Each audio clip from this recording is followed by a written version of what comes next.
By 3 goals to 1 at Fir Park against Motherwell. We start the programme by mentioning something which is sad news indeed for us this morning here, and that is the sad death of boxer Mike Towell. Our condolences, thoughts, prayers to the family of Mike, and of course his girlfriend Chloe and their son, and of course all of the close friends of Mike Towell, who sadly passed away after injuries he sustained in a British title eliminator against the Welsh boxer Dale Evans. I was lucky enough to cover the build-up to the fight and be the host on the evening. And Mike from Dundee, was a Dundee fan, and of course he loved his boxing as well. And it's so sad and heartbreaking to hear of his death. Over and above that, Dale Evans, clearly the boxer who won the fight, came on after the programme, and I think now our thoughts go to him as well, because he was a class act and a class boxer who mentioned that it was very much a hollow victory. All his thoughts were towards Mike Towell, and I think I speak for everyone here. It's a unique situation where we're on this programme. Ruffy, Gordon Smith and Murdo, you were all there. Ruffy, it's just, you know, boxing, it's a sport that I love, and I think Mike had really high ambitions of getting that British title fight, but it just wasn't to be, and the end of it all is so sad. Yeah, it is. You know, it's an entertainment, and he went in there.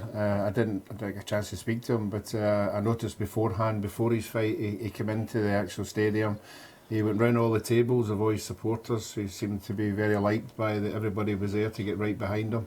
And I think they'll be feeling tragic as well for the whole event that happened. Yeah, absolutely. And of course I had a wee chat with him. He loved Dundee Football Club as well, and that's, you know, it's a sport where I think the majority in there were just wishing him to do well. I mean, he put up a great fight at one point. I thought he was winning in the fight, Gordon. I definitely was winning, and we were sitting at a table counting the rounds, and he was unbeaten. I think he had 10 wins and 1 draw as well, and this was an eliminator for the British title. Looked very good boxer. He was aggressive, good puncher and everything like that. Just sad the way it happened. You know, he might have had other problems as well. It might not necessarily just have been the punch that did it. He might have had problems before. I think there's been talk about that now. I'm so sad for him. It was sad, and what worse is when you see the fact that his family are there as well, Peter, you know, and his mum was in the ring when they were trying to give him treatment just straight after it and all that. So I'm like you guys, I love boxing, love going to see boxing, been involved in it myself, but when you see a tragedy like that happen, it takes away totally from the whole event. Yeah, absolutely, and I think the whole boxing community's come together for a Murdo. Yeah, it was just tragic, you know, sitting watching it all unfurl in front of you there, because you're watching a great fight, both boxers giving their all, and I said to you the other night, it was so much respect watching these guys earning a living, you know, boxing in that ring, and then the tragic ending, and you're thinking about his family now and all his friends, and you know, they all turned up to watch him, support him, and it's just very sad. Yep, I think I speak for everyone of the STV team that covered the event on the night. Our condolences once again, our thoughts and prayers with Mike Towell's family. Coming up in the next part of the programme, throughout the programme over the 4 hours, right up until 6 o'clock, we'll keep you up to date with the goals as they hit the back of the net. We'll hear from the Rangers manager Mark Warburton. We'll also hear from the Scotland boss Gordon Strachan, and we'll get a report from Ibrox ahead of Rangers against Partick Thistle.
Welcome back to Peter and Ruffy's Saturday Football Show. Alan Ruff, Gordon Smith and Murdo MacLeod are here with me all the way through till 6 o'clock. The match is now over at Dens Park. Ruffy, in the end, one solitary Scott Brown strike separates the teams. Yeah, I think Celtic had enough chances in the first, enough shots at goal anyway to open their account, but they never. You have to give Dundee credit for that, for defending. You don't know whether it's tiredness or mental tiredness or whatever with Celtic, but at the end of the day, they would just be happy to get the 3 points and move on. It's been a very successful week, and that's what they'll look at. Yeah, I don't think there's too many positives that Paul Hartley will try and take out of it, other than he made it tighter than many people anticipated when you consider his previous results. I think you're right, Peter. I think that's the whole point from his point of view. He's playing against the top team at the moment, and they've pushed them all the way. They've only lost 1-0. I think he'll be quite happy with that. He'll see that as progression. He'll also want his players, because we've all seen it in the past, sometimes players will raise their game against the old firm, against Rangers or Celtic, and then the next week you see them again and they're not quite the same team, because you're right, he has to get things going. I mean, they won their first game in the league, Dundee, then they had 2 draws, and then it was 3 draws in a row, and that's 3 defeats now in a row. So Dundee are sitting in 6 points, they're near the bottom of the league. They can be overtaken in the short period, because Partick's got a game in hand over them. Partick Thistle play today, Kilmarnock have got a home match today, so Dundee will be a little bit worried about that, but although there's a long way to go. But it was a good performance, but I agree with Ruffy to a certain extent. Celtic were a team who gave an awful lot of effort, both the mental effort and the physical effort on Wednesday night, and it was almost the same team.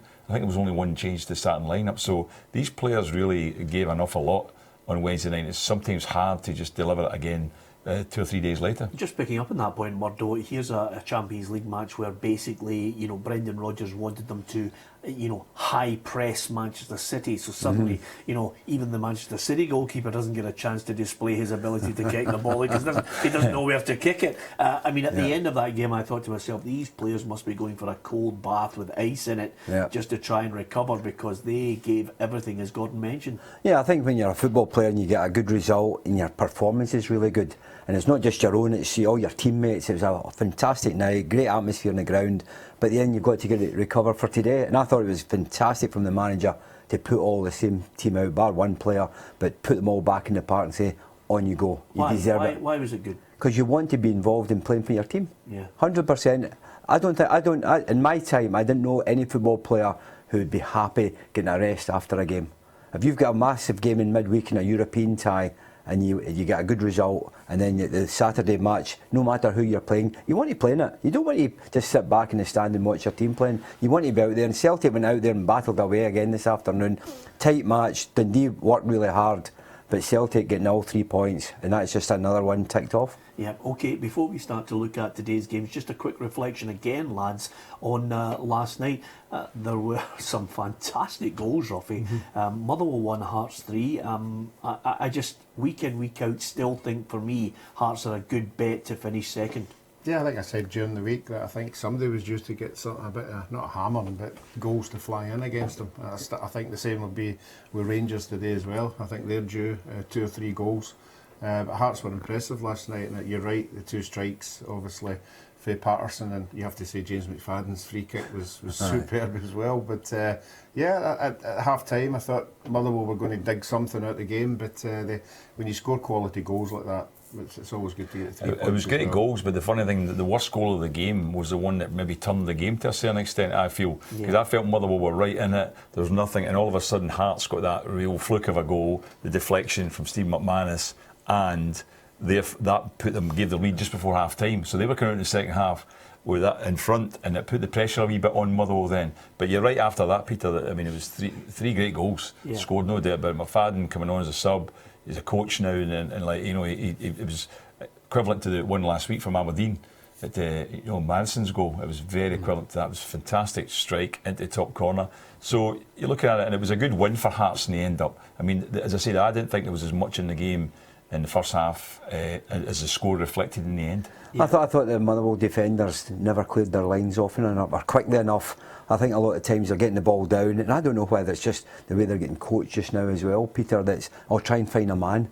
See when you're defending, you've got a lot of your side back in your own box, and the ball's in front of you, just get it into the opposition half, just shell it, and then just push out. But I think they were trying to make passes and giving the ball away and end up losing one of the goals because of it. You know, it's interesting you saying that, because in midweek I had a chat with Gordon Strachan about the fact that, you know, in the game, Ruffy and I are now on Craig Gordon and Brendan Rodgers' watch, because you know there seems to be this obsession with the goalkeeper. Suddenly, like Claudio Bravo, suddenly the goalkeeper has the ball and he has to pick a pass to start the moves off. And we're watching Brendan Rodgers. Craig Gordon has to hit it. Gordon Strachan has said, "Listen, if this team's pressing up, sometimes another tactic is you knock it long, Dembele heads it on, and then Celtic all push up the park and they get there." I mean, we are obsessed with the fact now that we can't go long ball because everybody will be branded, you know, a Sam Allardyce protege. You know? Well, that's right, and especially at the back, everybody's Pep's trying to get the ball down from the goalkeeper. Everybody started at Joe Hart's away now because he wasn't great with the ball at his feet. But I'm sure when he had the ball at his feet and the opposition's standing off the defenders, then you can make a pass. But you don't want to make a pass to someone who's 5 yards away from you and he's getting pressed by the opposition players. Celtic the other night, any time it was going into the back three of Man City, Celtic were closing them down really quickly, and all of a sudden, now and again they had to knock the ball long. And it tells you that it works, because if you try to be too clever, you end up losing a goal and you're punished for it. Well, that's what Barcelona do to teams as well, isn't it? So, you know, you're right, because they're not great in the air, Barcelona, so probably on a lot of occasions you're better just playing a long ball against them too. But I agree with that, Peter. You have to have an option in terms of, you know, you just can't play out all the time, especially if teams are pressing high up the field. Remember Kilmarnock for a while tried to play that game all the time, and we were used to be, you know, doing the commentaries and looking at it thinking they've been robbed again in the final third of the this was a Kenny Shields Mixu Patalainen blueprint that became obsessed with. But I don't know who it was that said it. You need the players to do it. Well, I'll tell you who it was. It was Graham Souness who said, not everybody can play the Barcelona way. You need defenders who are comfortable on the ball. You need players who are aware of making an angle for the goalkeeper. You have somebody having the confidence to say, "Hey, you're giving the ball in the 18-yard box. Just give me it, and I'll find somebody." But there's not many of them going about. And Barry Ferguson to me would have suited it. Barry always came off and was there to take the ball. Paul Gascoigne, to an extent, would take a ball in a tight position. I think in the Man City game, I think the boy Bravo did it once to the centre half, and there was a big gap of that. Taking the chance, and it worked. And he peeled and he played somebody else. Do you know the funny thing about it, and my experience in the game, is the fact that a lot of the times when you've got players that can do it, they've actually been a midfield player at some stage previously. So they're used to getting on the ball. Yeah. Because what happens... It's a German psychology, isn't it? Well, it is, Peter, because what happens with, and Murdo would know this as well, many times you see teams and the coaches are shouting to the little kid at the back who's playing centre half, don't try the fancy stuff, just kick it long, just play it. So these B-boys are growing up not being able to play football because they've been taught not to. And that's why ultimately when people are looking for a player who can play at the back, they generally go for somebody who's been midfield. Like even Celtic, you know, the guys that are playing at the back now for Celtic, I think they've played midfield before. Toure and Shevchenko and people like that, they've been in midfield players. The big difference though, Gordon, that now with the kids getting coached, you know, they're all looking at it that the opposition that you're playing against, so your goalkeeper's got the ball, everybody seems to just drop off a wee bit. So it's easy to give the ball to the full backs or the two centre backs, and they're never challenged. But Celtic changed all that on Wednesday night. They started challenging the centre backs, they started challenging the wide players. 2 or 3 Celtic players would run all the time, Peter, and it's difficult. See when someone's coming to full pelt, you think, oh, I've got to dribble by him here, and if I lose the ball, I'll lose a goal, and then I'm out of the team. So all of a sudden you've got to think, take a touch, knock it long, and you've got to change it, because as I said last night, watching Motherwell, I can't remember who it was from the box, and he's trying to make a pass to his own teammate and gave the ball away and ended up losing a goal. Well, the first goal came from that. It was a short pass out, and they were robbed, and the ball then broke to Mackay, who had the shot. And what they're still to decide yet is whether the shot his initial shot was on or off target. Yeah, I think the good thing is, Gordon, that Steve McManus could go down as one of the finest own goal scorers of all time, because he always seems to be in the unfortunate last touch for a ball going into his own net. Does Tierney get that goal in midweek? What was that? No, he's not. No, his shot's not on target, so that's an on goal. But the one, if the shot from Mackay last night is proved, and fun enough, having watched it again a couple of times, I think it was off target. I think at first I thought it might be on, but I think the ball was going wide, so that also gets considered an on goal. Okay, hold on a second. Mark it down. I'm going to just write this out.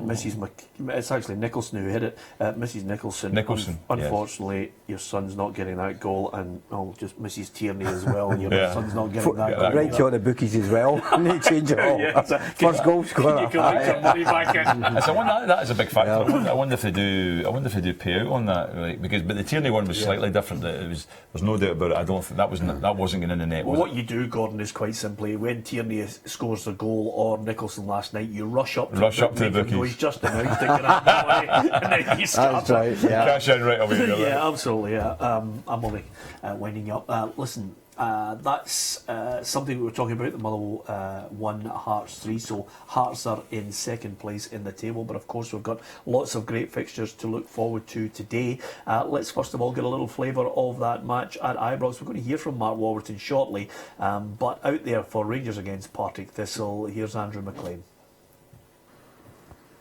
Welcome to Ibrox Stadium, where today it's Rangers versus Partick Thistle. Mark Warburton will be watching this one from the stands following a touchline ban he received after last week's loss to Aberdeen.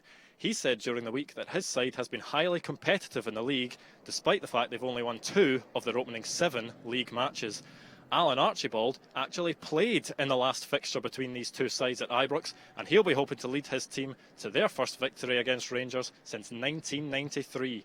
A victory today would also be their first in this league campaign since the opening day of the season. Here at Ibrox, it's Rangers versus Partick Thistle.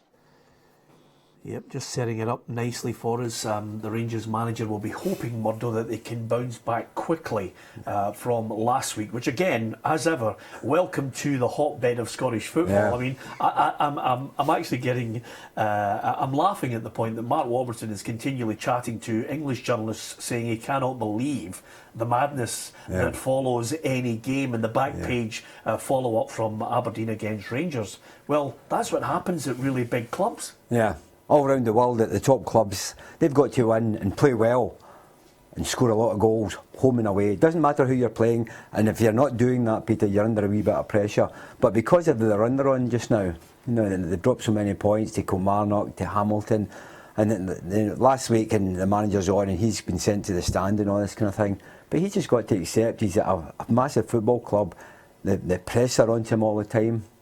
The supporters are onto him all the time. And he's just got to know that this is going to happen week in, week out. And today's a vital game for them, because I think the fans have stood by him for so long now, and they're wanting something to change. They want to get points. They want to get up the table. Now they're just slipping down the table, and they've got to get their merit. I thought the performance was decent enough last week against Aberdeen, but to lose a late goal, whether it was a free kick, for me it wasn't a free kick, but to lose a late goal, the scoreline tells you they lost the match. Yeah, and Gordon, you've been in Mark Warburton's company this week. Yeah, I was speaking to him on Thursday night, sort of thing, and he's saying he is a little bit down about the way how everything's been treated, but he's getting used to it. He says, because he realises, as Murdo says, when you're one of the big clubs, Rangers or Celtic, if you're not leading, you're disregarded, you're given criticism. Yeah. It's been always the same over the years. But the fact is that it's more extreme at the moment, because Rangers are sitting 7th, they're not sitting second, challenging Celtic at the moment. And what really is required is they pick up. He's quite confident. He's speaking to him. He's happy about the way they're playing. But I think there's two aspects he has to deal with, really. One is the fact that they're not taking their chances at the moment. So even though against Aberdeen they were the better team, more possession and created chances, they didn't take them. And there's a vulnerability about their defence. There's no doubt through the centre-back positions. We've seen it so often, even last season at certain times, but they always were scoring more goals. But they were always looking, I would say, vulnerable there as well. And that was the goal they lost. First goal against Aberdeen was very, very poor defending. And that was just after half-time, when they actually must have been quite confident how they were playing first half. Next thing, they find themselves a goal down. So he has to get things going, and he's got, as I say, the game today against Partick Thistle, and the support will be waiting and expecting a win today. If he doesn't get a win today, the criticism will build. Yeah, 2 wins and 7 in the league, Ruffy. And regardless of the budget he has, the expectation from the fans, I think, has exceeded, maybe the reality of where the team is at the moment. I'm going to get your thoughts on it. Just let's have a listen to what Mark Warburton has to say. First of all, obviously on the punishment of the one-match ban for complaining so bitterly towards the referee after the defeat to Aberdeen last week. I'm being respectful and being disciplined, and if I appear to lose that, then that's you deserve to be punished accordingly for it. So I'm not proud of that if that's the case, but I think the frustration was very evident. I think the two decisions, you look at it post-match and it's quite clear that we were right in our assumption of the decisions. But what I said at the start of the season, I think was very, very clear. I said we'd be highly competitive. That's exactly what I said. So you guys said about challenging Celtic and challenge Aberdeen. I said we'd be highly competitive, and that won't change. I think you saw on Sunday that we're more than highly competitive. But we have to get the rewards for it. As I say, it's not about possession. It's not sitting in front of you and saying we had 70% of the ball and lost 1-0. That's irrelevant. That's nonsensical to say that. What we have to do is to turn that domination and ball possession into the rewards. You can turn around and say you're 3 points from the bottom or you're 3 points from second. So that's how tight. With 7 games in, at this stage of a season, in any league, you win 2 games and the whole picture changes. You lose 2 and the picture changes. So from that point of view, it's very early days. Of course we don't want to. We probably dropped 5 or 6 points we felt we should have gained. That's the fact is that won't change now. Yeah, well, I'm sure there's 1,000,001 people now looking back through all the previous press match conferences, Ruffy, to see if he did say they were going to be highly competitive or at some point challenging Celtic. Yeah, I think right from the start, I think they would have to put out there that they're challenging, or they want to be challenging. As you spoke to me just before, we went there, when you lose 5-1 against Celtic, you get beat against Aberdeen, you don't get time. And today, as Gordon's touched on it, the supporters will be sitting there just waiting, and I can guarantee you, if it gets to 45 minutes and it's nothing each, there'll be boos. That's the way it is. We are not doing what you're expected. So I do think Rangers will win this game. I think they'll win it quite comfortably. I was impressed with them last week. I think they're just knocking on the door. They're creating chances. They're just knocking in the back of the net. And I think, unfortunately for Partick Thistle, are going to suffer. 3 changes to the Rangers side that lost to Aberdeen. It's Fotheringham, Tavernier, Senderos, Wilson, Wallace, Halliday, Holt, Cranchar, Waghorn, Miller and Mackay. I mentioned Mackay lastly because of course he's got the high Gordon Smith being included along with Lee Wallace in Gordon Strachan's Scotland squad.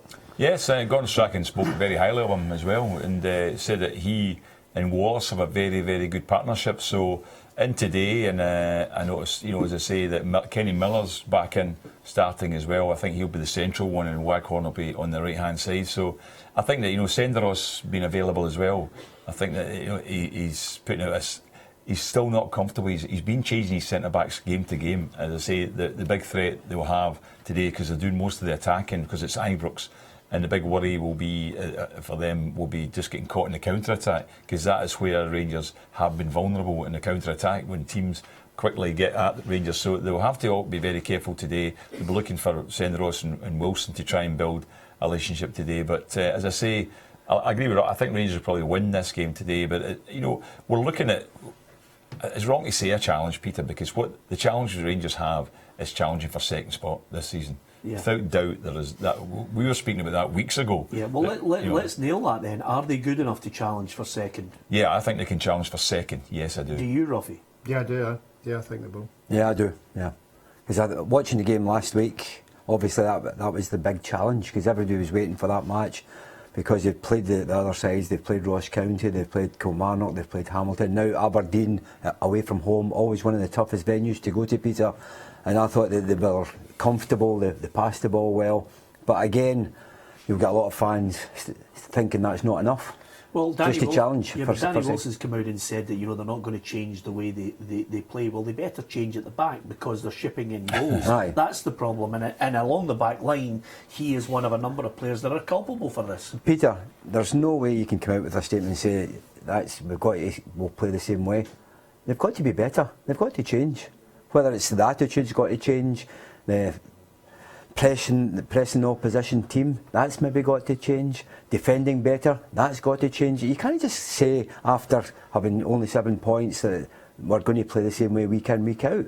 You've got to go and get victories, whether it's home or away, and how you play, it doesn't really matter just now. They've just got to get 3 points every game they play in. Yeah, because the big game coming up, I think they've got Inverness next week, Peter, but I think after that they've got Hearts at Tynecastle as well. So that's another test. You know, the test they've had Celtic lost, Aberdeen lost, and we're saying they're going to challenge for second spot, but Celtic was a very poor performance, but against Aberdeen, as Murdo said, it was a lot better. They were a lot closer to Aberdeen, and it'll be interesting to see how then, you know, as long as they've got results going into the Hearts game, it'll be a big factor. If they don't pick up points in those two games they've got coming up, Partick today and Inverness, then when they go to Tynecastle, they'll be under severe pressure. Yeah, 11 goals in 7 games they've conceded, Ruffy. Mm-hmm. Yeah, and we've spoken about it since the end of last season. That's what we've been speaking about. Obviously, Senderos is back in the other day. He'll be more match fit. He might just give them that wee bit that they're looking for. But it's got to be interesting, you know, when they come up against Inverness, when they come up against St Johnstone, because that's, I think, the teams that, as Gordon's saying there, they need to beat. You know, and if they don't beat these teams, they're going to be just in that top 6. You know, they've got to win these games, because these teams will be winning most of the other games that they play against. So I think today's game will just kickstart possibly a wee run for Rangers.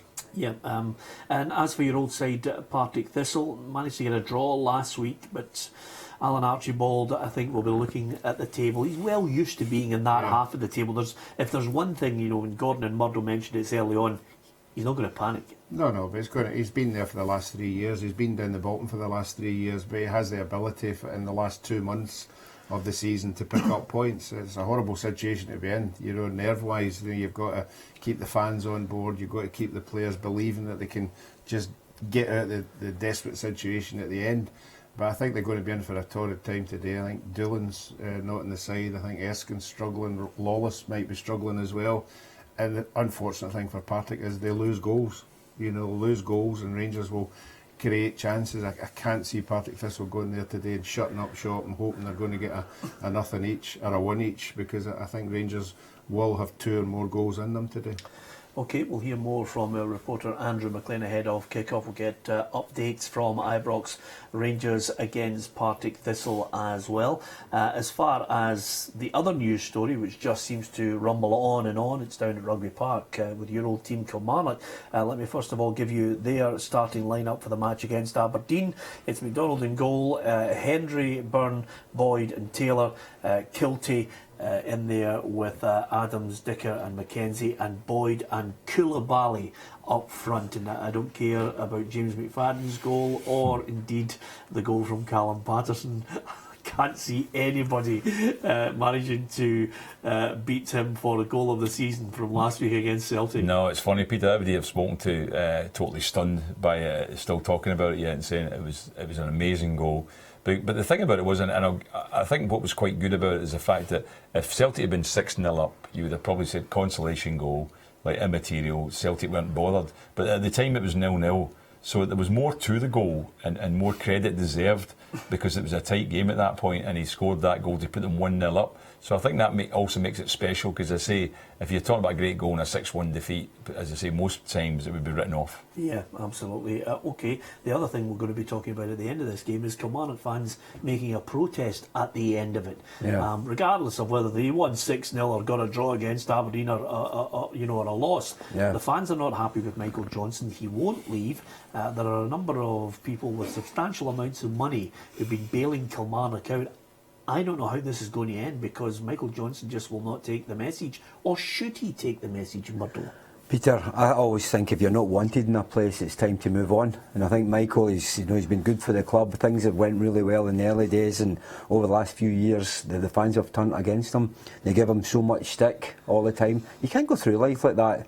And you don't need to go through life like that. I think his shares are worth, just under £2 million. So he can maybe get that and then just walk away. But I just think it's strange that you turn up to a football club and you're sitting there watching your team and you're getting abuse from round about you. Yeah. Where does it go with it, Gordon? You know a lot of people around that club. Yeah, there's people there. I mean, I've been speaking to business people who say that there's business people in the area want to contribute and want to put money in as well, but they won't do it while he's there. So he's holding them back. He was involved, though. What happened was the club had a lot of debt, and that debt got taken off, and he was partly responsible, but mainly Billy Bowie, whose company are there as well, and he's been a major financier of the club.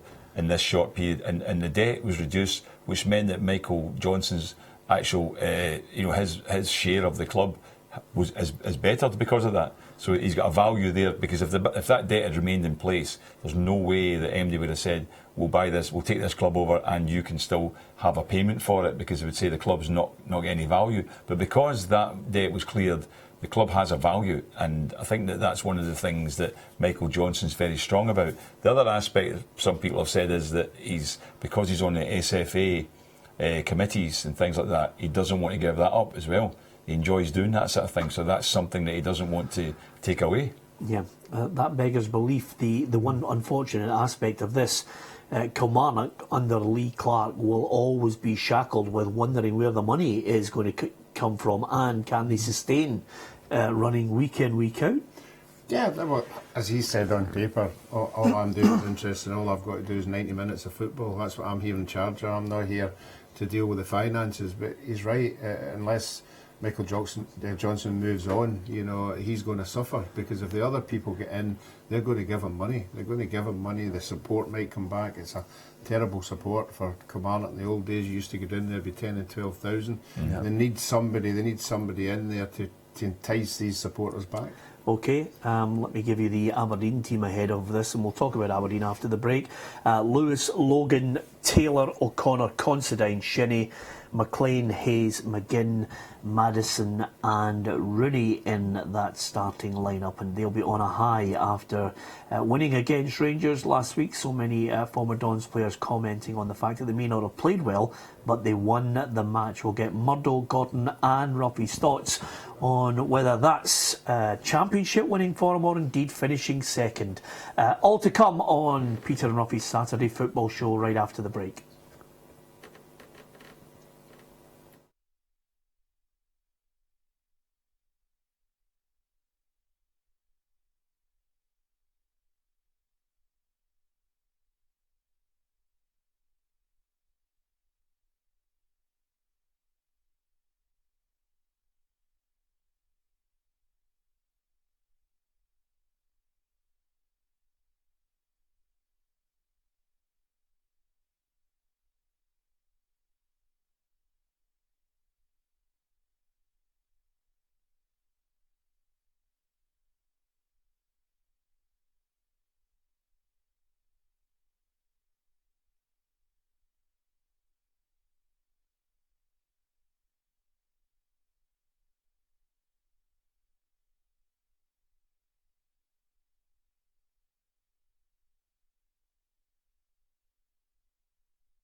Welcome back to Peter and Ruffy's Saturday football show. Just in case you missed the news on the early kick-off, it was Dundee 0, Celtic 1.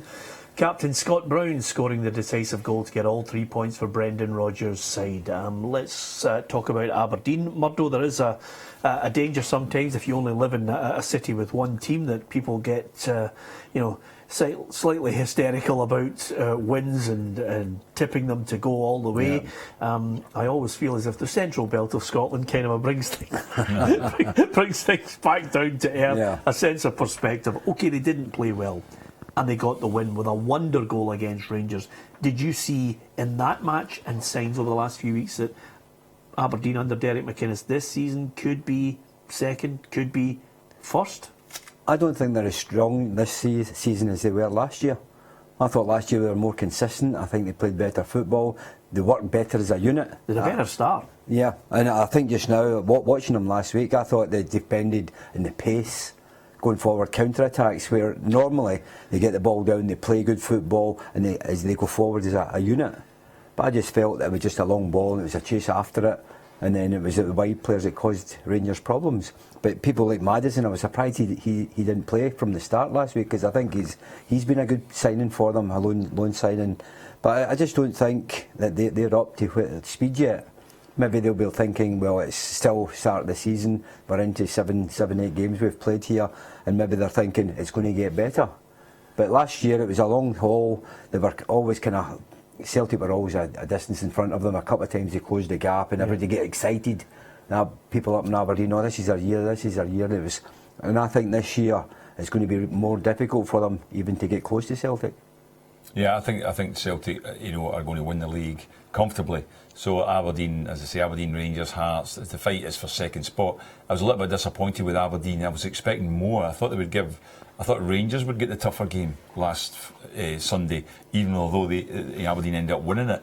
The Rangers were dominating it at times, controlling it in midfield. I was surprised at that. I thought it was a good thing, an advantage for Aberdeen that Hayes was declared fit before the game, because he's a key player for them. There's no doubt about it. When he's in form, that he can get goals, he creates goals. But I didn't think they were that good. They have so far only the one defeat, as we know, in the league so far. So it's not that bad. They've had 3 wins, 3 draws, sitting there at the moment in third spot because Hearts won last night. But if Aberdeen were to win today, they go back into second place. But I do think that they'll be up there challenging. They've got decent players, but I don't think there'll be any challenge to Celtic, to be honest with you. Yeah, Ruffy, am I right to think? I mean, you two guys going for Rangers to finish second? I think they can finish second. I'm not going specifically for them, but I think that it is a specific battle between those 3 for second spot. And what you asked earlier on was, could Rangers finish second? I think yes, they could. Yeah, well, I know that now. Just tell me exactly who you think is going to finish second. Rangers. You've got to pinpoint it, but I wouldn't be surprised if they're not. But I just wanted to tell you, did I suffer a momentary 30-second lapse there? Yeah. Did you? So you're going Rangers. You asked before, you asked before they could, and I believe they will, but I think also I wouldn't be surprised if they didn't. Yeah, I'm the same as Gordon. Says me talking for 10 minutes. But I think when you look at Hearts just now, I think that they're more comfortable. There are a couple of draws there, but I think last night's result gets them going again. And I think the manager, he knows when they've been struggling a wee bit, but he still keeps them going, and they'll be up there. Obviously, it's going to be the challenge between Aberdeen, Hearts, and Rangers. St Johnstone will come in as well. St Johnstone will take points off them all. Yeah. Who are you going for? Nobody. Who do you think Listen, is going to finish the second? show's about who's going to win the league and who's going to go down. Yeah, no. Your show, under normal circumstances, with the other stand dancers who dance about it elsewhere. I think if you're asking me from last week's performance, there was 2 of the challengers for the second top spot. Aberdeen, I thought Rangers were a better side last week, and I think Rangers will get better. Aberdeen will maybe get a bit better, but not as much as Rangers will improve. I hate to say this, Ruffy, but do you think? I mean, and I know exactly the way we kind of telepathically read each other's mind. Do you think these 2 guys are still in BBC mode, which is let's use 3,000 words when 5 would do? I mean, I'm just worried about it, Ruffy. We need to get them more punchy. Yeah. I think Hearts, Ruffy. Who do you think? I'm going to go Celtic, Hearts, Rangers, Aberdeen. Yeah. Yeah, absolutely. That's the type of. There's an edge to you, Ruffy. Now, it's punchy. Yeah. But your original question was, can Rangers finish second? That was your question. Well, you answered that. Yes, they can. You didn't actually ask who was going to be second. Hey, where's Jim Trainer when you need him? I give him a call. Absolutely. He's still in the business, Jim. He's still there. Good lad. Now let's move on to the teams for the other games, because of course we've got Hamilton Accies against Inverness Caledonian Thistle. Remy Matthews in goal for the Accies. Dan Seaborn, Grant Gillespie, Dougie Emery, Greg Docherty, Alec DeCall, Ali Crawford, Louis Longridge, Darian McKinnon, Scott McMahon and Georgius Saris. As far as Inverness are concerned, Fawn Williams in goal, Tremarco, Warren, Meekings and Polworth, Draper, Vigers, Tansey, King, Mackay and Dumbuya for Inverness, Cali, Thistle. And suddenly, Ruffy, just briefly, Richie Fawn has steadied that ship. Yeah, he has. He'll expect to get in there today and try and get something out of the game. I keep saying it every week, you know what you're going to get with Hamilton. They're going to make you fight for everything. I think Inverness will be capable enough to get a draw there, but because I can never see Hamilton getting that second goal to put them on easy street.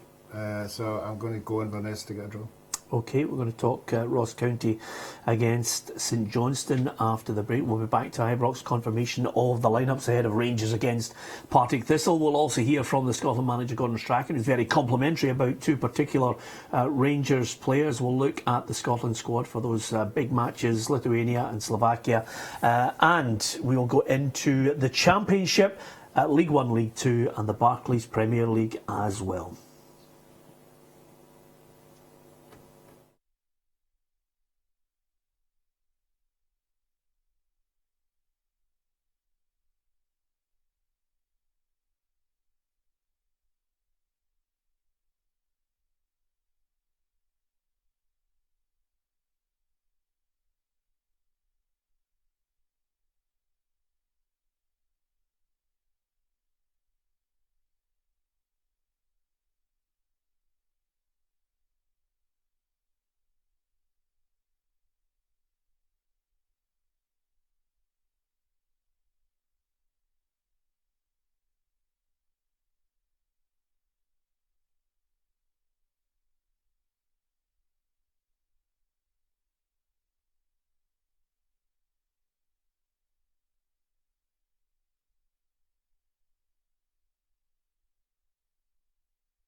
Welcome back to Peter and Ruffy's Saturday Football Show. Alan Ruff, Gordon Smith and Murdo McLeod here with me in the studio all the way through till 6 o'clock. Kick-off fast approaching, one match finished already.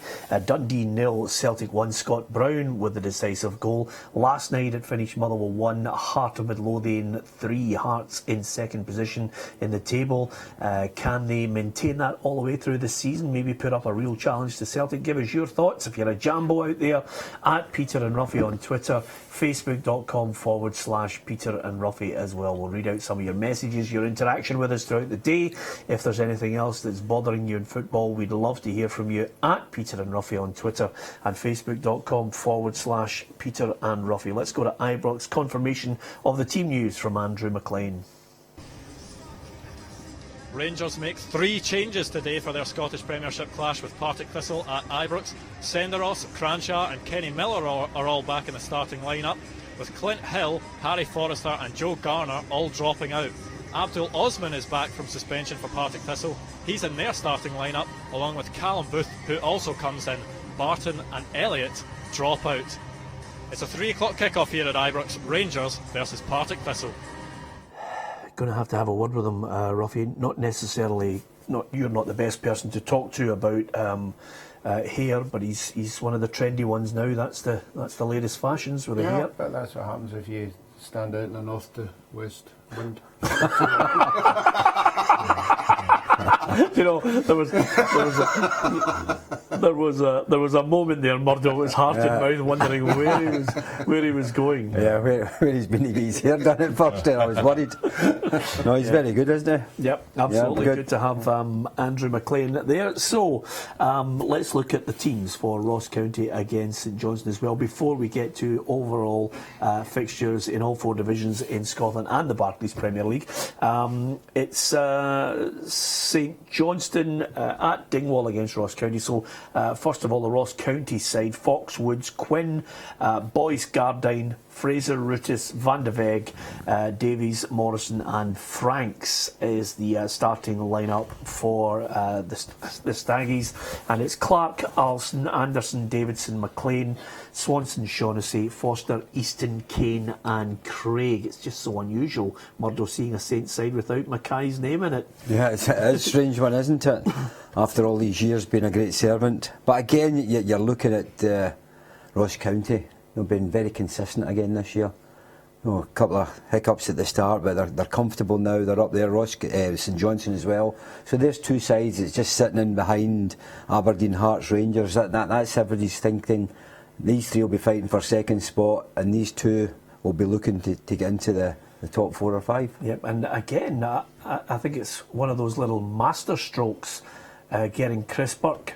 Yes, it was a good signing. I mean, I think that that Ross County, they've done so well to get where they are. I mean, the management level have done really well. The changes they've made, but Roy McGregor does a great job for them, the chairman. He makes money available for them when they have to do that. And Chris Burke, a really experienced player. I think he's 31 now. It's amazing. You still think he's a young kid because that's what you remember of him. But the thing is, as Murdo says, it's a hard one to predict this because last season St Johnstone won both games in Dingwall, and the home games were both draws, so they couldn't beat Ross County at home, but they can win away, and that's sometimes the thing about St Johnstone. They're sometimes better away from home than they are at home, so this will be a difficult one to predict. As I say, they've both come to a bit of form. Ross County have drawn their last 3 matches, but St Johnstone have got wins under their belt, and as I say, you can never write them off when they're playing away from home. Ruffy? Yeah, I've always said this. Anything that I see St Johnstone on a week, I stay away from them because I think that they're a side that I personally wouldn't like to come up against because, as Gordon said, away from home they're very, very difficult. At home they're as difficult. I just think Ross County have just got a wee edge just now. I think they're beginning, to get back to where they were, and I think they'll just squeeze a win out of this one today. But I think there's not going to be much in it. 1 goal. Okay, let's look at the fixtures in the Premiership first of all, and confirmation of that scoreline from Dens Park. It was Dundee 0, Celtic 1. Elsewhere in the Premiership this afternoon, to keep your eye on the games at Ibrox, it's going to be Rangers against Partick Thistle, Hamilton against Inverness, Cally Thistle, Kilmarnock Aberdeen, and Ross County against St Johnstone. So it's the full card that's going to be completed today in the Premiership, which is quite unusual. Into the Championship, we'll be talking about some of the comments from Neil Lennon over the last 24 hours. Ayr United against Dunfermline, Dumbarton Queen of the South, Morton Wraith Rovers, St Mirren against Falkirk, 5:15 kick-off, and Hibs against Dundee United takes place on the Sunday. As far as League One is concerned, here's your fixtures. Albion Rovers against Queen's Park, Alloa against Airdrie, East Fife Stenhousemuir, Peterhead against Livingston, Stranraer against Brecon City, and into League Two for the fixtures to look out for this afternoon. Berwick against Clyde, Cowdenbeath Stirling Albion, Edinburgh City against Arbroath, Elgin City against Annan Athletic, and Forfar against Montrose. And I can't tell you it's finished now. Swansea 1, Liverpool 2 from the Barclays Premier League, Murdo. Good recovery from Liverpool, 1-0 down. I think they're struggling a wee bit, but they pushed themselves forward again, got a couple of late goals, so well, that'll keep the manager happy. I think they've been a good side to watch this season. He's building up a good reputation. We spoke about him before, Murdo, and that, I mean, that's him going into second spot in the league. I mean, I know other teams have got games now today that they could get above them again, but you know, to take this current Liverpool team into second spot in the league, that the Liverpool fans will be enjoying that. They'll be happy. Wait some time since they've been up there. I'll tell you one thing about it that it's enjoyable about them. I mean, they're unbeaten in their last 6 games, Ruffy, but over and above that, his chat is good. Listening to him, his analysis, his ethos on football, he's good to listen to as well. Yeah, and the other thing about it as well, you can see when they score a goal, there's a bond in there. You know, the players immediately run to him. You know, I know he's trying to curtail it a wee bit because it's some of the touchline stuff's getting a bit embarrassing, isn't it? When players jump in the manager. You can tell that it's a happy place to be. You know, everybody seems to be working for each other, and when the celebrations come, it's a joy for not only the players but the supporters as well. OK, let's look at the Barclays Premier League to see what you can savour this afternoon down south. We'll keep you up to date with all the goals there as well.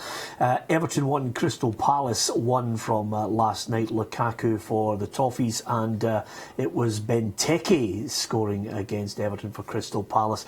Swansea 1, Liverpool 2 from the early kick-off today. It's Hull City against Chelsea, Sunderland West Brom, Watford against Bournemouth, and West Ham Middlesbrough. And 4 cracking games to look forward to on the Sunday. Manchester United against Stoke, Tottenham take on Man City, Leicester Southampton, and Burnley against Arsenal. And interestingly enough, on the back of that Tottenham against Man City, so many of the English journalists pointed out in midweek that that's the first time that Manchester City have been pressed so high up the park to force them into mistakes. It may well give heart to other clubs in England now who are looking at maybe Celtic's lead on this. That's easy to say, Peter. No, when you're playing against a quality side, it was a strange night, a special night at Celtic Park. You know, these clubs down in England not get 60,000 fans making that kind of noise, the atmosphere within the ground, willing their players to go forward. But again, game plan for Celtic was superb.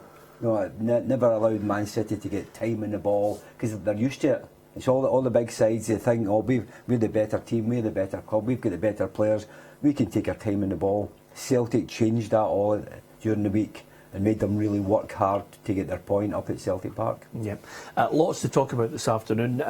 Let's hear from Gordon Strachan, because of course he picked his Scotland squad for the matches coming up next weekend. First of all, it's against Lithuania. Is it a must-win? You can decide for yourself. But he talked about the 2 Rangers players in particular who are in action today, Lee Wallace and Barry Mackay, included in the squad.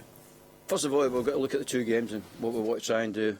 And I think the partnership between him and Barry over the last 18 months has been terrific, and cementing it by doing the same thing in the Premier League. I think their partnership has been excellent.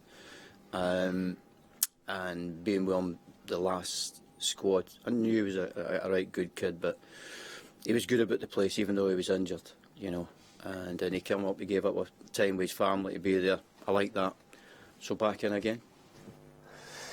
Yeah, Gordon Strachan is, as ever, Gordon Smith, a high on players having the full array of qualities that he needs in a team. Obviously, first and foremost, talent and ability, second of all to that, your attitude. Yep. You've got to be able to mix well with the team as well. There's all sorts of things that he looks for in the complete player. Yeah, he does go for that. And as I say, a lot of people have arguments about why certain people aren't in the squad.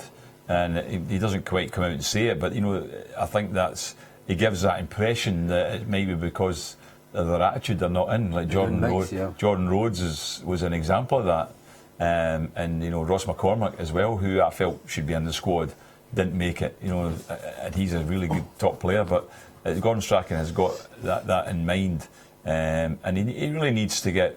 I think it is a must-win game. He needs to get Scotland going and get another 3 points in the bag before we go to Slovakia, because that's going to be a tough game. So this game next Saturday night is a major game for Gordon Strachan. Yeah, I think it's a must-win as well. I think 6 points sends out a statement. It means you're going to the next game, an away game, with a bit of confidence. You're on the plane, you're going there. Supporters are all going in the right direction, and it's a happy camp. And sometimes you get a really happy camp, you get a result you're not expecting. And if we could get anything out of the away game going into the England game, it would be a bonus. It would be fantastic. Murdo? Yeah, I just think, mind you, if you're Barry Mackay and he's talking about a great relationship with Lee Wallace. You can't always just sit, if they play well together, but if Lee Wallace is not playing, then you're not playing. So you want to get a game on your own, and I think Barry Mackay at some point has got to get some games at that level and just see how he can handle it, because he's a very good football player. He can pass, he can run, he can score, and then he's just taking that level up, and he's just got to make sure when he gets his chance he's got to produce a good performance. Yep, and Darren Ramsey has scored for Annan Athletic, so they have the lead. It's the first goal of the afternoon and an indication of how it's going to go over the course of the 4 hours. Elgin City 0, Annan Athletic 1, and if there's a goal anywhere we'll keep you up to date with it. Yeah, it's going to be a smashing day, I think. Just watching the goals coming through, a couple of games already played, so the teams are under a wee bit of pressure. Celtic in all 3 points, so Aberdeen will be looking for all 3 points. Hearts with a good result last night as well, so it puts a wee bit of pressure on the teams just below them. Yep, and today lots of topics that we'll be discussing. You can give us your thoughts on at Peter and Ruffy on Twitter and Facebook.com/Peter and Ruffy. One of them I think is a contentious one. I'm going to start with you on it, Gordon, because obviously you've been at the heart of some rules that are brought into Scottish football over the years. The Scottish Government disappointed over the lack of charges against Hibs and Rangers. This again goes back to this argument which the SPFL is dead against, which is club liability for the conduct of their supporters, which I'm in the side of I don't think there's a point where you've got to hold every club responsible for someone who cannot behave themselves. I think that puts you in a very difficult situation. Yeah. I'm not sure if I'm giving you the right comparison here, but if the Rolling Stones fans kick off at a concert, do they fine the Rolling Stones? No, they don't. And I once made the case as well years ago when Monica Seles was attacked when she was playing tennis, and it was a fan of Steffi Graf. And it was the same argument was to say Steffi Graf didn't suffer because it was one of her fans that had attacked Monica Seles. But the circumstances are with this that I think that were right. It was right, but not to argue the whole point. I think that if the circumstances that came from the cup final, whereby that opposition players are attacked at their workplace on the field of play, then if that had been a UEFA situation, I know they don't have the same set of rules because they do go for the clubs being held liable for these kind of things. But if that happened in a European game, say during the week there, if a Celtic fans had come on the park and attacked Man City players, Celtic would have been punished. Yeah. And that we don't do that at the moment. That's which one do you favour? We should maybe. Well, I'm not in favour of making it overall. I think they should specify certain circumstances in which the Football Association can take action against the club, just to make sure that the fans of those clubs are all fully aware that if you do this, this is detrimental to your club in terms of the future of your club, as long as they know in advance, because I think that should happen. But my point to this is they do know in advance, Murdo. They are reminded on a regular basis. Their conduct is in the match programme. Yep. Their conduct is addressed by the public address system, by the announcer who says that the club will not tolerate any form of sectarian behaviour, and of course anyone who breaches the perimeter to get onto the field of play. I don't know what more you can do. If you have insufficient security in place at a match and somebody runs onto the field, then maybe you're open to criticism because you have an obligation to make sure it's stewarded and enough police. But I don't know, where do you go after that? It's a difficult one, Peter. If you're looking after all the fans that's coming in, make sure that they're all safe within the ground. Any one of it, these fans can do anything they want, Peter. And if they just take it upon themselves to go and do something, I don't think you can hold the club responsible for that. But if it's all with banners and all these kind of things, pre-arranged, pre-organised, they're got to get taken into the ground. These things you end up getting big fines for. So that's the ones you can maybe look at, Peter. But I don't think there's a football club just ignores it all. They make sure that all their fans who turn up, they're in a safe position. But I'm against if somebody just makes their own mind up and runs onto the pitch and causes a problem. I don't think that's the club's fault. I think it's just an individual who's going to cause a problem. Peterhead 1, Livingston 0. Kelleher with a goal after 7 minutes there for Jim McAnally's side. Ruffy, what's your take on it?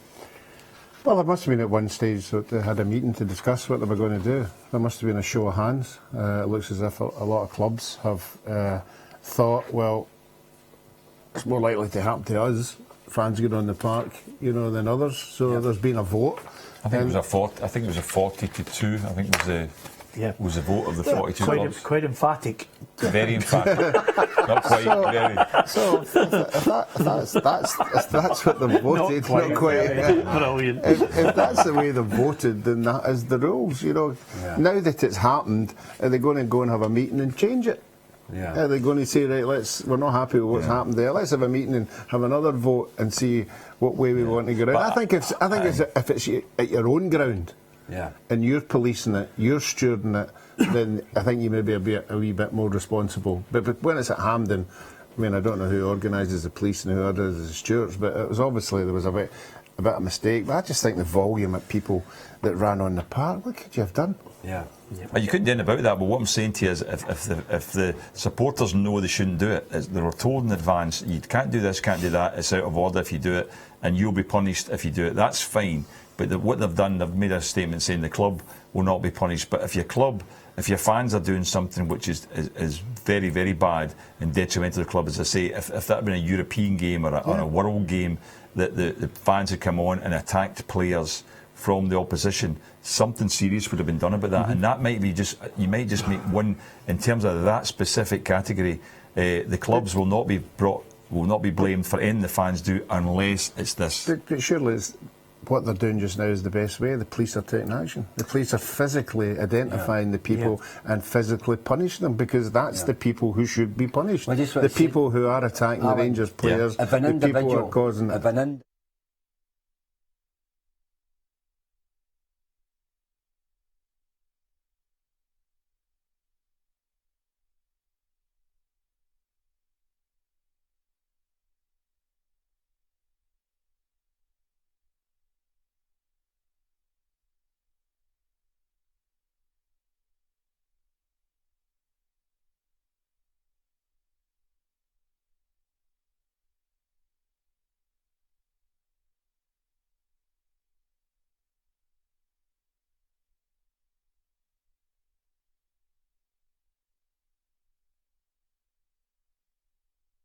One Isaac Lane with the goal there.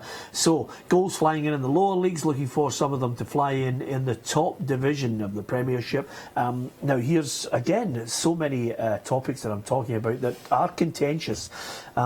This one, you guys, thankfully you've got about 210 years of experience between you, maybe just a bit less than that. Is quite simply, Gordon, a situation where Neil Lennon doesn't feel as if we have a society in Scotland and football where there's a bung going to managers or agents or whatever. He doesn't feel as if that's in any way happening in Scotland. But there seems to be a real culture at the moment, if not a culture, then certainly evidence that it may well be happening in England. Yeah, I think more so now in recent years, maybe because of the level of the money that's there. If you see some of the recorded figures that are given for agency fees now down in England, what our clubs are paying out, it's phenomenal. It's astonishing what they're paying. So you can imagine that in certain circumstances, people might be wanting to be part of that, whether they're a club manager, coach, scout or whatever. There's always been rumours about it, Peter. You know, as I say, I never experienced anything like that myself when I was in that business, in terms of even like, you know, managers looking for money or anything like that. But there's certain circumstances come up, and I hope they do manage to capture those circumstances and the people get punished for it, because it has to be taken out of the game. The game has to become totally fair in terms of how it's conducted, and we don't want to see that kind of thing. Yeah, I think you just need to look at it, Peter, and you know it's where it's all going to happen. It's going to happen at where there's countries with so much money about. I don't think there's enough money. I think there's a lot of agents in Scotland that will work away, Gordon, you'll know better than me, but they'll be working away with young players and getting a move for them. They can maybe not get any fee at all up here, because the club that they're going to can't afford it, the player can't afford it, it's just making a living out of it. Whereas down south, Peter, these agents are making maybe £1 million for a move, £2 million. No, it's an incredible amount of money, and if you're involved in that transactions week in, week out, then you're going to make yourself an awful lot of money. Yeah, I don't think too many people are going to top what Pogba's agent made in the move to Manchester United, Ruffy. That was phenomenal. No, but there's been indications through the years. Who was the player? Was it Neymar was owned by 2 or 3 different people? Yeah. There was a lot of money, third-party ownership in Brazil. Yeah, so you can imagine the amount of money that's floating about there, who's trying to get the most money they cut. The whole thing about the thing, I just didn't like the entrapment, but I just can't get my head around that. You know, if you're asked to go along there, and correct me if I'm wrong now, he lost the England job by saying something, there's ways round the FA. Is that right? Yeah. He never actually took an enticement, did he? Never. What he was saying, he was going on an appearance abroad, and that was the money he was talking about. I don't actually think he's taken a bung or anything. No. All he's done is said, given a view of there's ways and means of... Yeah, I think it's a kind of thing within the FA, though, that everybody thought that there's maybe a way around it, but don't tell anyone. These kind of things. I think because he was discussing it with these people, that's why he was ending up getting caught. I think the other thing as well, and again, you know, unless any investigations reveal otherwise, Sam Allardyce is not guilty of any wrongdoing other than maybe, as he admits, his own stupidity. And you know, again, similar situation with Eric Black and Harry Redknapp. Again, no wrongdoing, but leaving, you now have to be really, really cautious. I think the worst thing happens to be the fact that if who would take the England manager's job? Here's your job, this is what you'll be paid. Within the next 3 years, someone will investigate you, try a sting to catch you out, and then your integrity will be called into question. Over and above that, if your team's murder, you're gone. That's you as well. So there's the remit for your job. Who takes it? You forgot to which vegetable would you like to be portrayed on your head when you leave? I was about to say, I mean, it is, for me, a job where the immediate thing is, you're going to have a pack of people. It's almost as if they're willing to derail you before you can get the success. I mean, I always go back to the great Sir Bobby Robson, you know, vilified, given so much stick, and then suddenly, within one tournament, getting England to the semi-finals of the World Cup. You know, he was the greatest thing since sliced bread, but boy, did he change his hair colour over a short space of time. It's a massive job, though, Peter, isn't it? No, it's one of the biggest jobs in the world to get the England job, because all the money, they all talk about it, is in England. So you're the manager of the national team, and the players you're looking around, and every time you go to a game, Peter, 3/4 of the players will not be able to play for the country. So it's a tough job now. It's really tough, but the younger generations coming through, and I think that's going to help the manager in the future. But now it took so long to get the new manager, to get Sam into place, and now you're thinking, what road are they going to go down? No, I know they've got the temporary manager in for 4 matches, but Southgate's in there. But what are you going to get? An experienced manager? I think that they need an experienced manager, someone who can handle these guys, it's multi-millionaires. Yeah, the unfortunate thing about an experienced manager, he comes at a cost, and even if he fails, he goes at a cost as well, which is the unfortunate thing about it. Another thing is, how do you take on a job where, and let's be honest about it, blunt about our neighbours down south, we have a different situation here. How do you take on a job where reality and expectation are the size of the M1 apart? You know, at least up here, we know where we are as a country. Probably the first real bit of pressure on Gordon Strachan's position as manager is about to develop over the next 10 days. And that's the first real bit of pressure. There's been a few murmurings, Gordon, of, you know... I think so. I think people... I see Morton have just gone one up on Wraith, by the way, just so let the people know that are watching.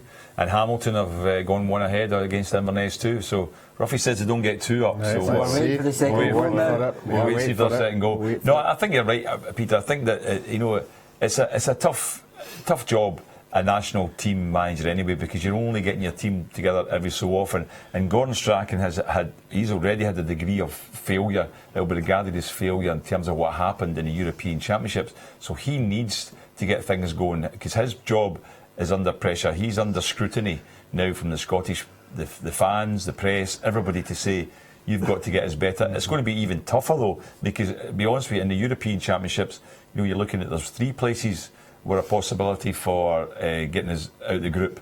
Now you've got one's a certainty, and on the second one is for a playoff. So out the group we're in now, you have to be first or second to have a chance. And the thing about it is, it's a tough one. England should be favourites for it. I know that this might cause a bit of concern for them, the fact they're going to have to bring in a new manager. They've just brought one in and he's had one game and he's out the door, so they're going to have to make changes and get things going. But Gordon Strachan, as you're right to say it, he needs to get things going, because a great degree of scrutiny on him now. It's two different expectations. We expect our manager to get us to a final. England expect their manager to get to the quarter-finals, at least of a major qual. That's the two differences. Yeah, I think you're right.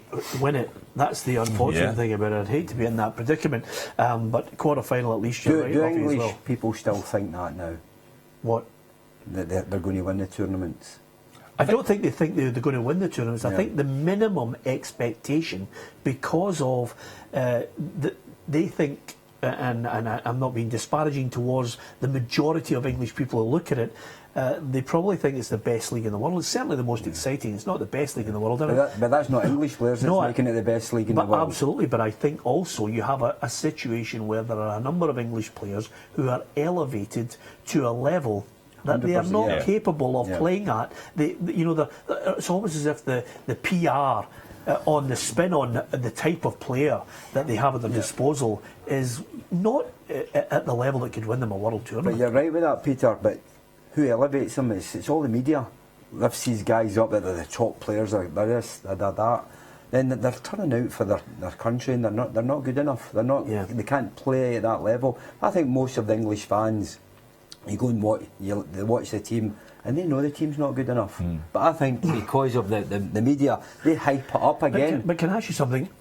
We are the media. Now, I know a lot of very good top-class journalists down south, and they can look at the game with an even more educated view than I can. I mean, do they suddenly get caught up in this myth of what has gone before for 50 years? I mean, we're looking at it now with Gordon Strachan. We know, we're looking at our side and saying, technically, not good enough. They have to play as a team. They have to punch above their weight. Hopefully we can get there. I think you're right, Peter, but I would say to you in two things. I think Scotland underachieved in our European group in terms of where we should have been. I think we should have been at worst third. So we underachieved with the players we've got. But I do feel also England are underachieving, and I think they're not getting the best out of... They have still got a good group of players. I'll give you an example. What about Sterling on Wednesday night for Man City? His pace was incredible. I mean, actually to see somebody in the flesh, I always think is the best thing. I like to go to games because you guys will know better than anybody. You get a bigger picture, a broader sense of it. He was blistering, and you couldn't touch him, Murdo, because he'd been down in the box. Yeah, previously though, you'd watch him play and just think, what's all the hype about him? But now he's got a manager who trusts in him and loves him. And then all of a sudden now that player's playing with so much confidence. Saw more from him, and he's even quicker now. Yeah. Because even in the Euros, he was quick, but not as quick as he is just now. But I just think when you've got the right manager, and I think that's what England. That's the decision when they get someone like Pep in to be the new manager. Roy Hodgson never got the best. Roy Hodgson never got the best out of that group of players, and Sam Allardyce was criticised because he came out openly and said it, and he felt he could get the best out of them. But whoever comes in there, if they get the right person in that can get the best out of a group of players, then you can see talent like that there. Yeah. Okay. Alec, the call scoring for Hamilton Accies to give them that 1 goal advantage. I don't see them being bottom 2 this season, Ruffy. I think there's enough about them. I think this season there's just a slight switch towards more experience rather than the promotion that they always are praised for, which is a lot of young players. I think they've changed the balance. Yeah, I think they have as well, and I think the manager has. I think the manager was looking at the seasons when they were going 16 games without a win. The pressure he was under. And they've had a wee tweak of the players that they're bringing in. There's a lot of experienced players in there. There's still the young players are still coming in and getting a chance. But I still think they'll be down there. I still think they'll be bottom 4. But I think it depends, on what happens with the play, the teams round about them. But again, they know that survival is what it's all about down there. That's all they want to do. There's a bit of a lack of goals so far, isn't there? Really, I thought they might have seen a few more. Hamilton's only goal at this moment in the Premier. There's only 1 in the Championship and 1 in the League 1 too. Peterhead. So. And to be fair again, and this is something that I've noticed over a period of time, Rangers are not scoring early on in games. I mean, Cranshar's had a shot just wide early on. Other than that, it's been, the game they're not usually going behind. I think they're really scoring the first goal. Because Halliday's picked up an injury, received treatment, should be okay. But other than that, Rangers are not scoring goals early on and getting themselves on the front foot. Is that not their problem just now? No, I think they're not taking their chances. Waghorn, when he was last season, he was scoring a lot of goals, and 2 fullbacks were scoring goals, and they were scoring so many goals. But now, when it's tougher and better defence, they're playing against, they're not breaking them down. And then there's always from Rangers a reaction, going a goal behind, so they lift their game again, and then maybe get an equaliser. But in the past, they could get an equaliser and then go and win the match. But now it's just a point they're getting in most of the games. And I don't think Garner has actually done enough yet, and he's not shown enough yet that he's the player. They spent a bit of money on him. I think it was only money they spent was on him, and yet he's not doing it. And Miller's back in today, Garner on the bench. Kenny Miller's obviously has been in reasonable scoring form this year, but Aberdeen have gone a goal up. Yeah, Aberdeen leading at Rugby Park by a 1-0. On that basis, Ruffy, I think we did mention about Joe Garner. Joe Garner scored 20 plus goals for 2 seasons in League One, not the Championship. When he moved to the Championship with Preston, he scored 6 goals. And I still think, the Premier League, much maligned at times. If you're coming up here thinking you're going to get an easy week-in, week-out game, then I don't see it. I've said all along, and these 2 guys will probably have experienced it more than me. When you come up to a massive side like Rangers and Celtic, it is a shocking, when you go in there. If you don't hit the ground running, and the pressure mounts, you're all of a sudden under a pressure that you've never had to deal with before. And if you come up and the wee boy and he scores a couple of goals, that'll make him play a lot better. But I don't think a lot of people for the fringe clubs down in England, when they come up here, really appreciate how big these 2 clubs are. And it might take them 2 or 3 months, to settle in. I mean, how many strikers have we seen that have came to Celtic and not hit the ground running? And it never happens. Quite a few. With great reputations, and the same with Rangers as well. They come up with great CVs and great, goal scoring ratios and that, and then they don't do it right away, and then they go into a shell, and then it's all of a sudden, I don't want to be here. Well, that's always been a talking point, Alan, the amount of players who can handle playing for the Old Firm, play well for them, play for many years for them, and other big names arriving at the Old Firm for either side, and they don't handle it. And it's just amazing, and no one can put their finger on it to say, why? No, that he's not working hard enough, he's working hard, and then all of a sudden he's not playing as well as he did in his previous club. All these kind of things happen, and it just turns out to be maybe on the day. Yeah. And I don't think he looks as if he's going to be the main goal scorer for them. Adam Rooney scoring his fifth goal of the season from the penalty spot for Aberdeen, and the chilling statistic at Rugby Park, Ruffy, is in all the games this season, Kilmarnock always conceded at home. Yeah, they've had most of their bad defeats at home, and when things aren't going well off the park, that's the first thing that the supporters latch on. You know, they start airing their views, and it filters onto the park, and players start getting into a shell, and that's why you need to score first. You need to get everybody pushing in the right direction. So it'll be interesting to see what happens if it stays like that, and Aberdeen maybe score again when that protest comes along. I think it's the 67th minute or something like that. It'll be interesting to see, you know, what kind of reaction there is in the park. 69th minute, I think, because that was when they were formed in 1869. Yeah. It's getting ridiculous now, isn't it? I mean, honestly, there's you're setting your clock for a protest. I know. I missed that there. It'll get to the point now where we'll start the Saturday show and we'll wait to the 4th minute to make a complaint about our 4th guest on the programme. We'll start clapping. But anyway, money up here. It was only because he said 67. I felt I had to. Listen, don't worry about correct. The reason I know that is I signed S form for Kilmarnock on their centenary year. We didn't want to hear that. And the match, but the match I went to see a lot was Celtic played Kilmarnock in centenary game, and you'll like this, Peter, because a young Celtic player scored 6 goals that night. A young Celtic player scored 6 goals in what year? 1969. 1969. A young player scored. Oh, Douglas. Yes. Absolutely. And in the match they had to celebrate the centenary, and it was the first I'd ever seen him. And I think that night everyone recognised we had a player on our hands coming forward. And interestingly enough, and it's a good point you make there about. Where we are now, we love to see great goals. We love to see top draw players. I mean, Kenny was world class for me. I mean, I'm sorry, you know what it's like. It's very difficult sometimes. Yes. I mean, we were at the boxing the other night and Jim Watt sat down and I thought, wow, that's great. Jim Watt, as a wee boy, I'm watching him. You know, I'm thinking, that's fantastic. Somebody that comes from our area and you think, it's great. Douglas, genius, world class, and then of course we witnessed something. I don't know if you caught it last night on BBC Alba. I think Margot McKagan and her team had put together a documentary about Jimmy Johnson. They'd done one on Jim Baxter. It's just absolutely fantastic. These guys, God, we'd love one of them. We'd love one of them now to be playing for Scotland, wouldn't we? Well, that's what Gordon's been complaining about. That all the sides have got a star player, a hero. And we've not got one. In the day when you had Dalglish and you had McGrain and you had Jimmy Johnson, Willie Henderson, all these guys, they're all top players, and you just look about now and you'd love one.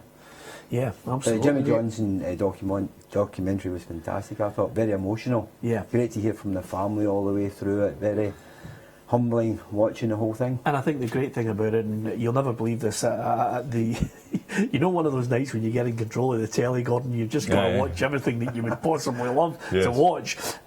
You know, I think his name was, what's his name? He does BBC Radio 2. Jeremy Vine had mentioned that he thought Terry Wogan, the reason why so many people liked him was because he was natural. And of course, Agnes Johnson, what you saw on the screen was exactly the way Agnes Johnson is. She was the only one that could man-mark Jimmy 100%. And absolutely make sure he knew what the lay of the land was and the law of the land as well. It was I had the pleasure of playing against him as a young player when I was at Kilmarnock, and he was phenomenal. He really was. I mean, he was well experienced by then, but he was. I remember chasing him one time. It was amazing, Peter. And I was just caught up with him, and he just checked. I went away in the opposite direction at the same speed. And I was having to throw my anchor down to stop. I wonder. I know we love talking about football, Rafi. I wonder how much would a Jimmy Johnson be worth in today's market? If Jimmy Johnson was on and available, how much would you pay for him? You're talking 30 million anyway. Well, can I just say something to you? I'm amazed you've said 30 million, right? I'm disagreeing with you wholeheartedly because somebody actually posted in midweek, if Raheem Sterling is worth 49 million, 100%. What is Jimmy Johnson worth? He's up in the Messi. That amount.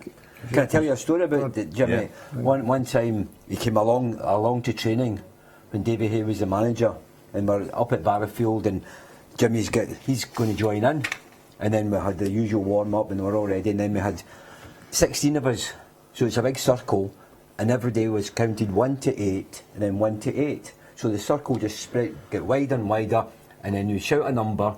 So 2 players went into the middle, and they got the ball. And once you get the ball, you're allowed to play a 1-2 with the boys on the outside, and then just keep the ball and see if you can do it for 1 minute. That was your task, a wee bit of fitness. So everybody's getting the ball, running in, playing the wee 1-2s, dribbling by your opposition player trying to get you, but always 1-2s.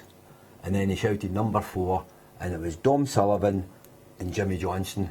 So Jimmy got to the ball first, and Jimmy kept the ball without playing 1-2 to any of them outside. He just kept it. And Dom was very fit, so he's trying to get into Jimmy, tackling him. And he just kept on turning and going the other way.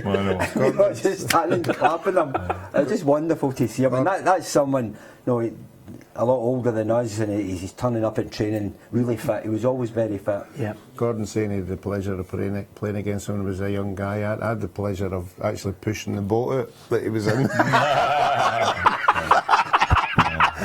And saying, "You've not got any oars there."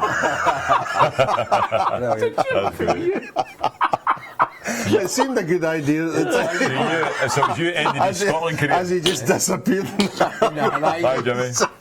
Come back.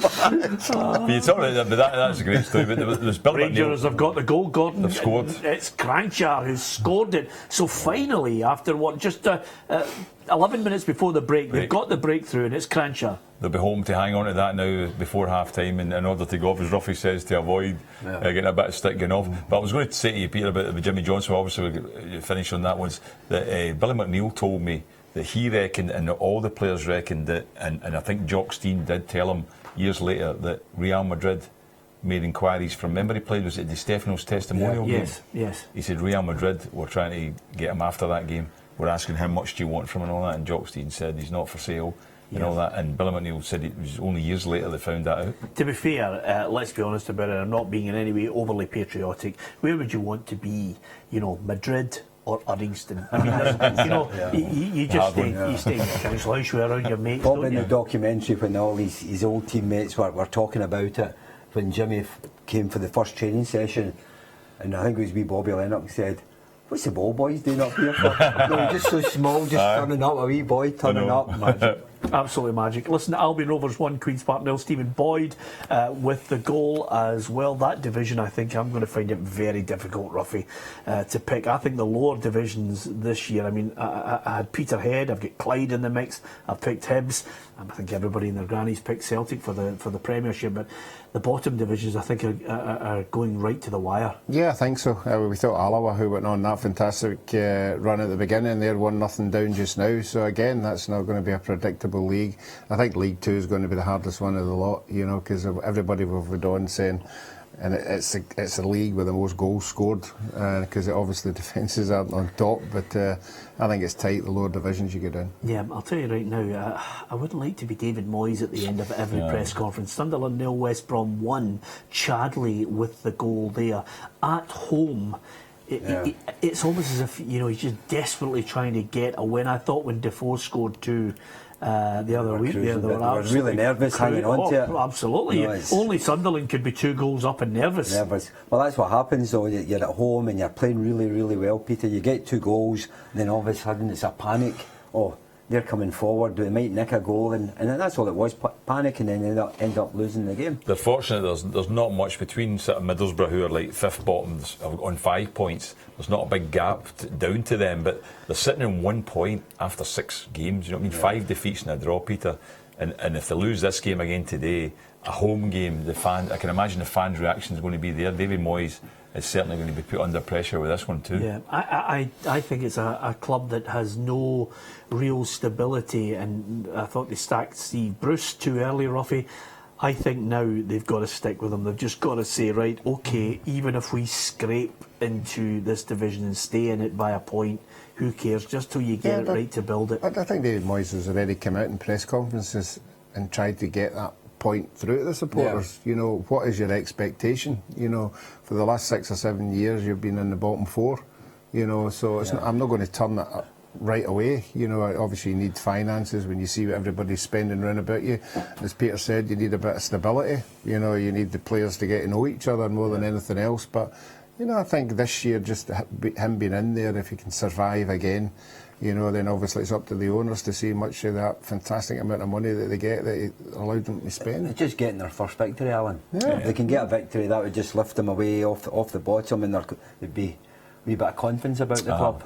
But I think it's very difficult when you're playing teams, you know, round about you, but Stoke, the West Hams, Middlesbrough, these teams, if you don't win at home against them, you feel as though you're dropping points. Certainly when you're on a bad run, you know, the confidence is low then, isn't it? You know, and as I say, I don't know what not knowing this, I don't know how the fans are reacting at home to the whole situation, whether they're getting angry. And I heard that I remember Newcastle ones were quite bad about that, weren't they? They were very angry last season when they were getting home defeats and stuff like that. So I don't know what the Sunderland fans are like, but they'll certainly, you know, not be happy at the moment they're losing 1-0 at home. Yeah, and I just want to mention to you guys, because we love football in a global sense, I always like to, a bit of a sentimental person when it comes to football. Sorry, Murdo. I know, and I don't know, don't bother looking away because I know you are as well. But Francesco Totti is 40 this week, still playing for Roma.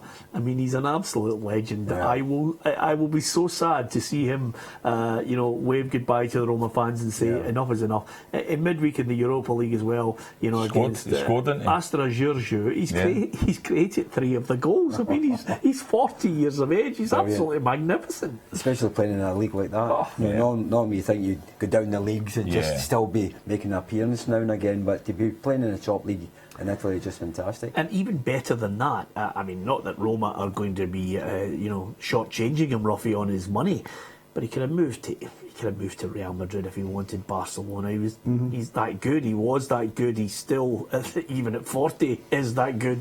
Yeah, there are the odd player from time to time who is a one-man team. They're the only ones that can answer why that is. You know, they like obviously where they're staying, their family like where they are. And I suppose he has been approached by an agent to go to a bigger club, but he's had his reasons to stay there, and he's been successful, and even at an international level as well. For in an era, he was the top man, and maybe just being financially secure and everything happy in life, you just want to enjoy yourself. Yeah, amazing. He signed in 1992.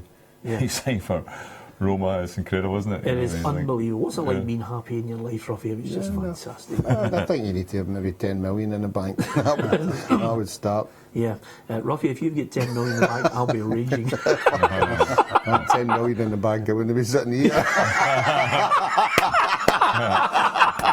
Of course I would. Of course I would. Of course I would. Spoken, Ruffy. Of course I would. You're absolutely right. And just on that point, Ruffy, I know you're going to say Dino's off, but can you think of any other 40-year-olds that have just been absolutely sensational still? Ryan Giggs was about that, wasn't he? Giggs was about 40 and he's still playing. Milan defender. Brazy? No, the Maldini. He played till the later stages. And that's a lot of Italians. I think he was 39, I think he was. Yeah. He played some amount of games as well, wasn't it? As if he was still at the club, Peter, not playing. He was playing in all the games. And can I tell you something? Do you know what they used to do at AC Milan, which is way ahead of everybody else? Everybody does it now. 2-0 Rangers. 2-0 Rangers now, getting the goal. So I think by the time a half-time approaches, Andy Halliday will get a huge ovation. He picked up an injury in the 19th minute.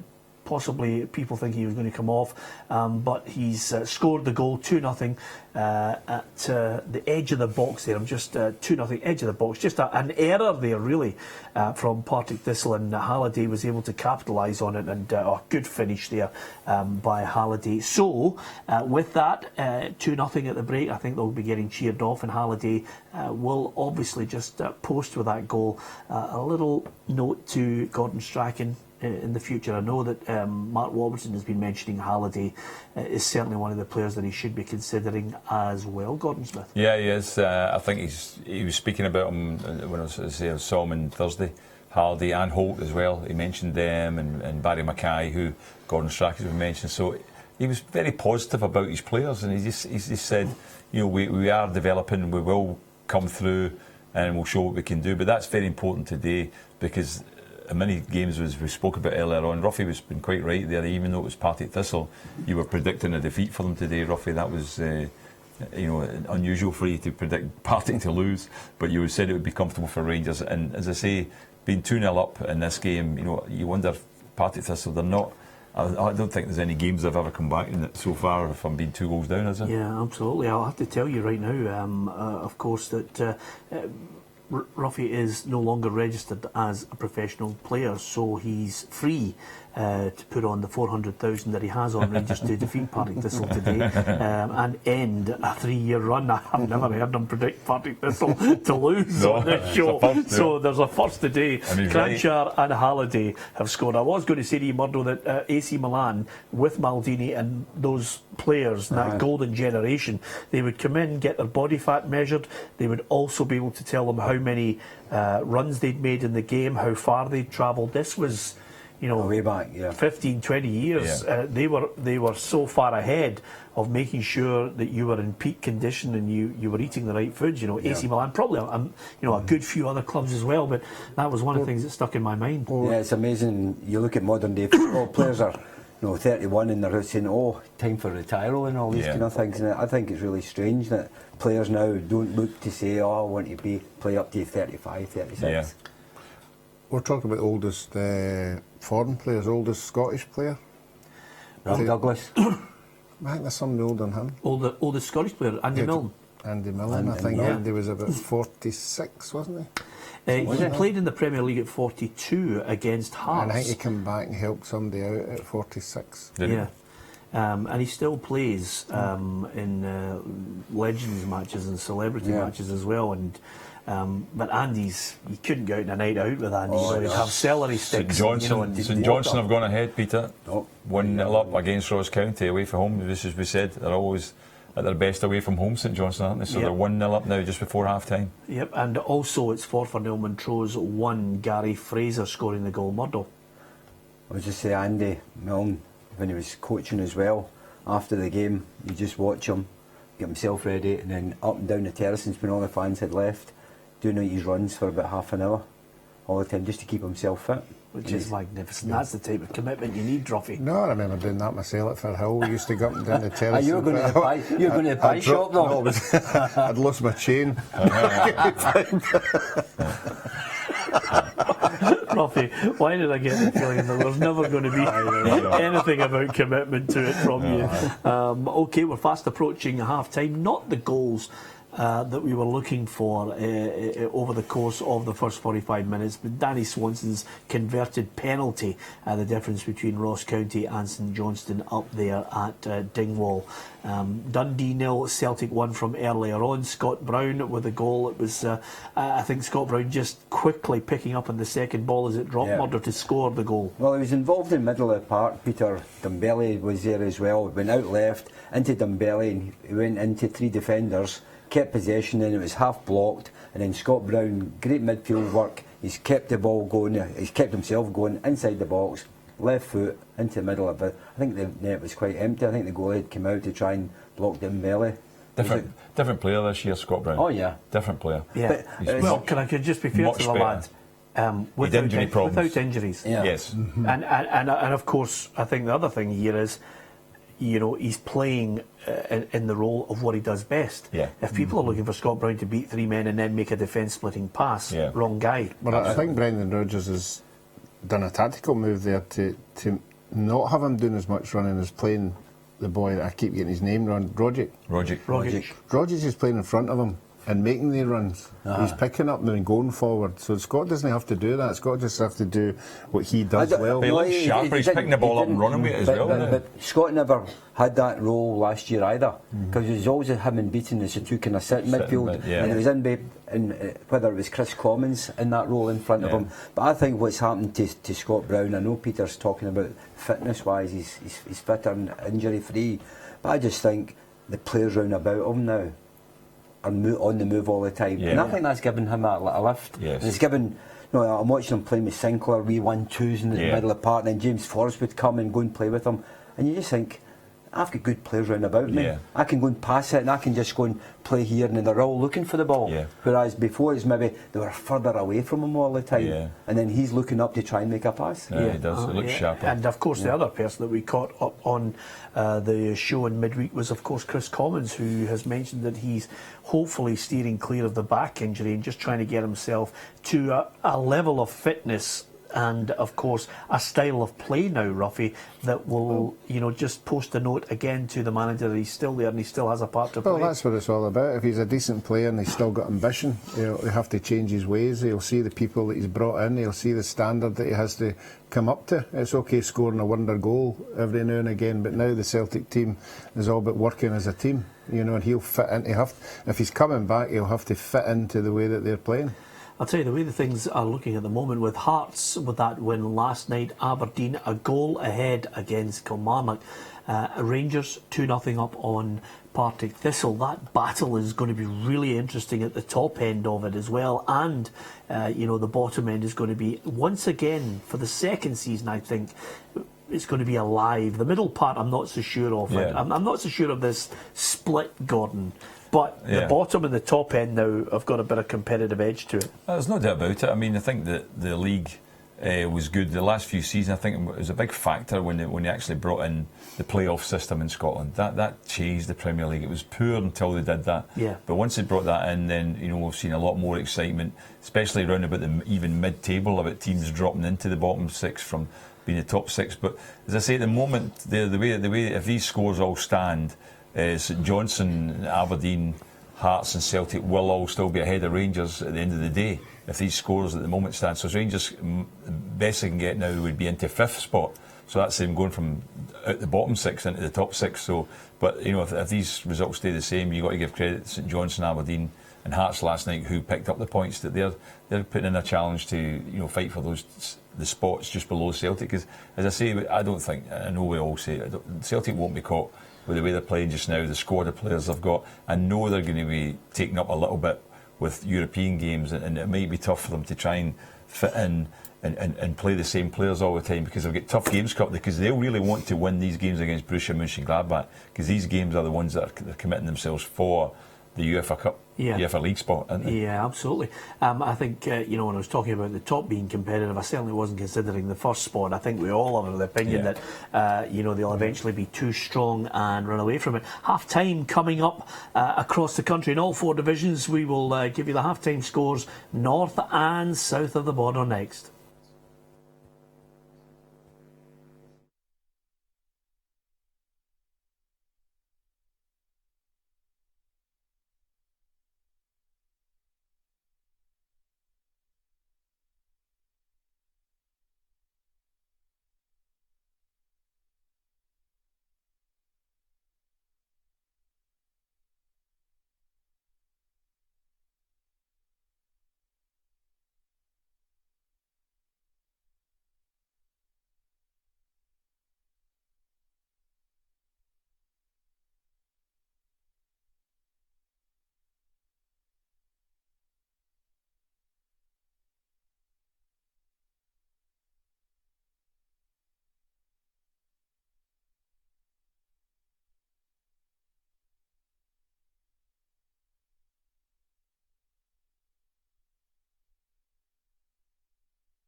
Hi to Peter and Ruffy's Saturday Football Show. Alan Ruff, Gordon Smith and Murdo McLeod with me over the course of the afternoon, all the way through till 6 o'clock, keeping you up to date with the goals as they hit the back of the net. We bit of chat, banter. We'll be reading out some of your tweets and your messages on Facebook as well.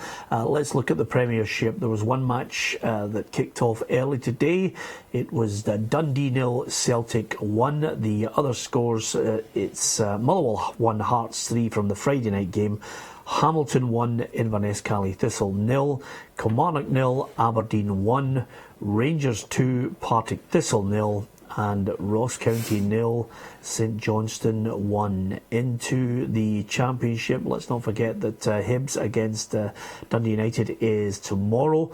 It's Ayr United 0, Dunfermline 0, Dumbarton 0, Queen of the South 0, Morton 1, Wraith Rovers 0, and St Mirren against Falkirk is kicking off this evening at 5:15 in Hibs, Dundee United on the Sunday. Let's look to the League One half-time scores. Albion Rovers 1, Queen's Park 0, Alloa 0, Airdrieonians 1, East Fife 0, Stenhousemuir 0, Peterhead 1, Livingston 1. And finally in Scotland in League 2, the half-time scores. Berwick Rangers 1, Clyde 1, Cowdenbeath 0, Stirling Albion 1, Edinburgh City 1, Arbroath 1, Elgin City 0, Annan Athletic 1, and Forfar 0, Montrose 1. And now into the Barclays Premier League for the half times in the top flight down south. It's Hull City 0, Chelsea 0, Sunderland 0, West Brom 1, Watford 0, Bournemouth 1, and West Ham 0, Middlesbrough 0. Of course, Swansea 1, Liverpool 2 was the early kick-off in the Barclays Premier League. Now, Premiership at the moment, 2 goals to the good. Rangers will be happy with that. Possibly a chance to build on it and put the misery of the last couple of weeks well and truly behind them. Yes, I mean, they do need a positive result. As I say, they've got difficult games coming up. They've got Inverness next Friday night, I think, and then the following week, well, no, it won't be next Friday night because it's international, it's 2 weeks' time. Yeah. And then after that, they get Hearts away at Tynecastle. So, you know, they want to put results in place, especially with the international break coming up. We're having a couple of weeks off. They'd want to get a win in today, so just to take the pressure off them. So they're not going to be talking about Rangers for the next fortnight if they win this game today, because it'll put them back in there, and people say, "Oh, Rangers have recaptured their form." So this is a vital game for them today. But you know, that's a good lead to have at the moment. So it'll be interesting to see how that game finishes. Yep, Adam Rooney, he's got the goal for Aberdeen in that match against Kilmarnock. Maybe a debate over whether it was a penalty or not between McDonald and Maddison, but nevertheless, Aberdeen won't be caring about that. Jeremy McInnes just wants a win today. I think it's so important when you're in that position, Peter. You go away from home, you're down at Killie, get all 3 points and go second in the table again. So I think it's important for them just to get all 3 points. Yep, okay, second half not too far away from starting. All 3 of the guys will be giving us their reaction as the goals hit the back of the net, and we'll also be back at Ibrox and hear from our reporter and a full time from that game. Rangers in command at the moment, leading by 2-0 against Partick Thistle.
Welcome back to Peter and Ruffy's Saturday Football Show. Second half just getting underway across the country in all 4 divisions, and already it's Forfar 2 goals down against Montrose. This could be a shock for us because it's very rare that Forfar actually lose a game this season. They've only lost 2 in the League Cup sections. Absolutely, and I was very close to putting them in the coupon for us today, Peter. Forfar was, I thought, well, it'd be low odds because they're a certainty and they're 2-0 down. I mean, I know it is a derby game there, but they've won every match in League 2 so far, and then they're losing 2-0 at home.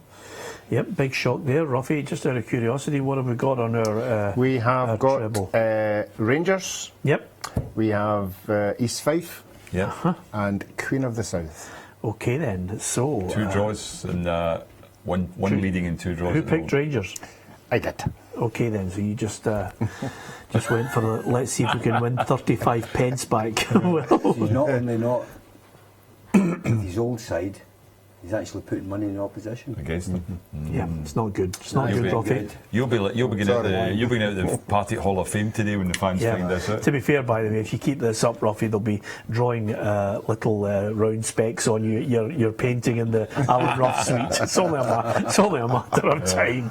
If treachery, it's the only way to describe it. Mercenary is a word. That's exactly it. Of course, it's good. It's good that you wave the flag for Partick Thistle. Yes, you know? If you keep doing it every week, we might have to bring Chris Sutton on to cane you. He did cane me for. He caned me for. Did he not? Oh, he wasn't happy with Craig Gordon. You should get back onto him, by the way. Wrong. I've been proved right. Yep, absolutely. You should be getting back onto him because Craig Gordon. Yeah, I think most of the Celtic supporters felt that way. Craig Gordon's a better goalkeeper, and maybe a mistake to change over. And now Craig's back in, and a couple of fantastic saves the other night. Yeah, I'm actually just every time I hear of a goal going in for against Edinburgh City, I'm thinking to myself, when are they going to get that win? Arbroath have gone 2-1 up now, Gordon. They revised it, fun enough, earlier on. They'd come back in the game, Edinburgh City, then it came up on our screen that Arbroath were 2-1 up, and then it came up later on that it had been revised. The goal hadn't counted and they made a mistake, but this time we'll wait and see because we've just seen that Arbroath have gone 2-1 up. Edinburgh City, it's a shame for them. I mean, I think 2 draws now, haven't they? And every other game's been a defeat. It's a learning curve for them. I mean, they've come up, they're the first team to come up in the new pyramid system, and it's going to be tough for them, there's no doubt about that. And you know, they could be fighting their way back down again at the end of the season, but they'll obviously have experience playing against teams in the lower area, and they were one of the better teams in there. So I would like to see Edinburgh City get established and fight their way up. I'm sure they'd be good for the league. Yeah, Chris Templeman scored that goal for Montrose. They lead Forfar by 2-0, and it could be one of those rare defeats. In fact, the first defeat in the league for Forfar should they lose today, but you never know. There are teams more than capable of fighting back. Will that materialise?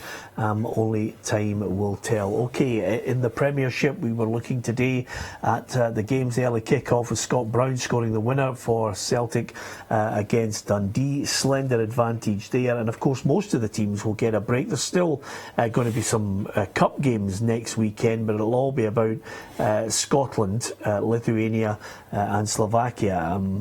How many points do you think we should be expecting, Gordon Smith, just out of curiosity? From those 2 games? Yeah. I think I don't expect us at the moment to get anything in Slovakia, I must be honest with you, but if we did, it would be a bonus. I think we should get 3. We should beat Lithuania, I think, and we're better than them, and it's a must-win game, but I think Slovakia is going to be a real tough game. Murdo? 6 points. Yes. Win against Slovakia? Yes. In Slovakia, do you think so, Murdo? Wow. Hope you're right. I hope you're right, Murdo. If that happens, I think... Things are changing. Yeah? We're getting better. You think so? Aye, I do. Wow, what in particular leads you to believe? And by the way, I'm pro Scotland. Positive. I was positive in the last campaign. One man positive, and the next man will be positive. Yeah, so that's all going to spread, and then the team will fly over and get all 3 points away from home. End of story. Yeah. Don't make me the next man. Yeah, listen, I'm all for it. I am a Gordon Strachan fan, but at the end of the day, you need players to be able to to gel. You need some players to emerge that, you know, you were hoping maybe were youngsters that have suddenly come through, got a bit of experience, and have given him a problem. Oliver Burke, for me, is a game changer, because I think that allows him to play a different style of football. I think, you know, when he was talking about players coming in to play a system, I think the arrival of Oliver Burke on the scene suddenly gives him a real option. Definitely. But again, Gordon will be sitting down with the whole squad, and here's our aims. This is what we want to do. This is where we want to go and get points and all that kind of thing. This is the time, if we're going to qualify, we've got to go to places and get all 3 points. Aberdeen are 2-0 up. Considine with a volley, so it looks good for Derek McInnes' side. If you want to qualify, Peter, you've got to go to tough places and come away with all 3 points. Even if it means you've been defending for most of the game and you nick a goal, or you've just had a real go at them away from home and you win the game. But we can't just sit and just plod along and think, oh, you'll get 3 points at home at Hampden against Lithuania, and then you'll go away from home, you're not going to get any points, and move on. We've got to do something different to become a better country again, to get qualifying for these tournaments. It'd be great if we did. I mean, I saw Slovakia in their qualifying group for the Euros, and I was very impressed with them. Murdo, they beat Spain, and they were very impressive. I mean, they didn't have a great tournament, I have to say. I agree with that. They weren't great in the championships when they got to the finals, but I just think that I would be more than happy to accept a point against Slovakia away. I just want to mention some news that's emerged over the last couple of hours. A Rangers supporters bus crashed on the A76 near Mauchline in Ayrshire.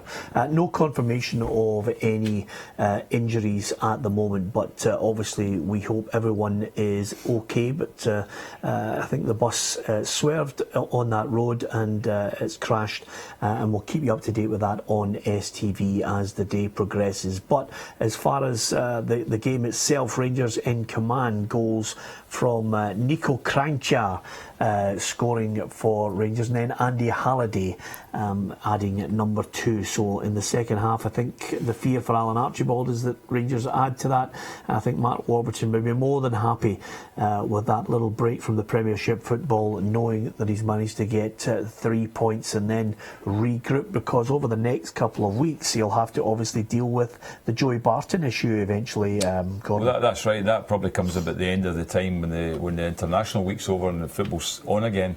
He'll have to deal with that. But I think that, you know, the decision might be made. I see Edinburgh City have equalised, Peter, so they are back in the game. It's 2 each with Edinburgh and Arbroath. But I would say that I think that, you know, if Rangers have a good performance today and Matt Warburton's happy with the performance in this game, it will diminish Joey Barton's chances of really getting re-established at Rangers. I think that, you know, if he sees the team playing a different way, with like Holt and Halliday, even Kranjčar coming in there, other players he's got, I think that Joey Barton's opportunities might be lessened. You know, there's not a single goal in the Premiership matches this afternoon. Murdo was just crying out for one of the teams to get a goal, and not even in the match where, of course, Hull are taking on Chelsea.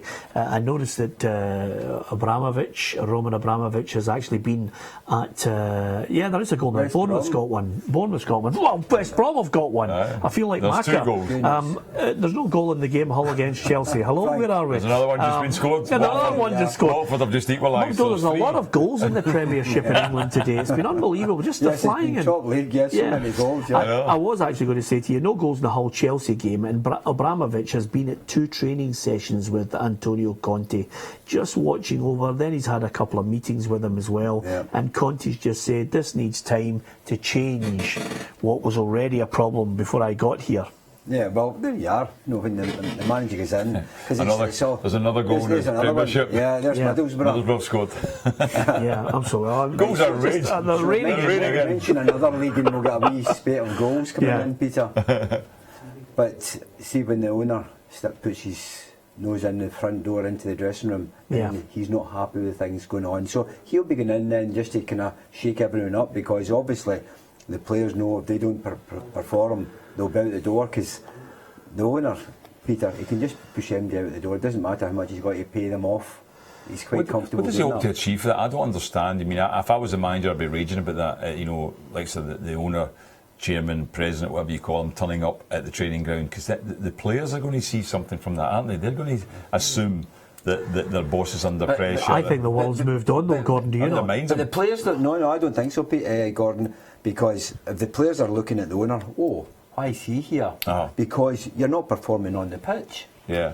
So the players then have got to get their act together, go out and start winning games, go and play the way that Chelsea want to play, the owner wants it to play. Because if you're the owner and you've got so much money, it doesn't matter who they are. If they're not performing for you, and if you've turned up at training and seen somebody kind of stand in the corner, working hard, then you say, well, don't play him next week. Do you not assume though, assess that it'll be the manager he's assessing when he's turning up there? Do you not think the players will be thinking it's him that assessing and not us on the training field? No, I don't think so. You don't think so? No. Because he might go to see the manager because he's very energetic, the manager. Yeah. No, he's not the type that's just standing. He'll be in about the players all the time, so he'll be watching that. But I think he'll be watching the reaction of the players because he's paying fortunes to guys that can't even get stripped. Oh, yeah. No, they're all up in the stand, Peter. So if you're like that and then you're looking at the manager working hard and you're thinking, well, why is it not working on the pitch?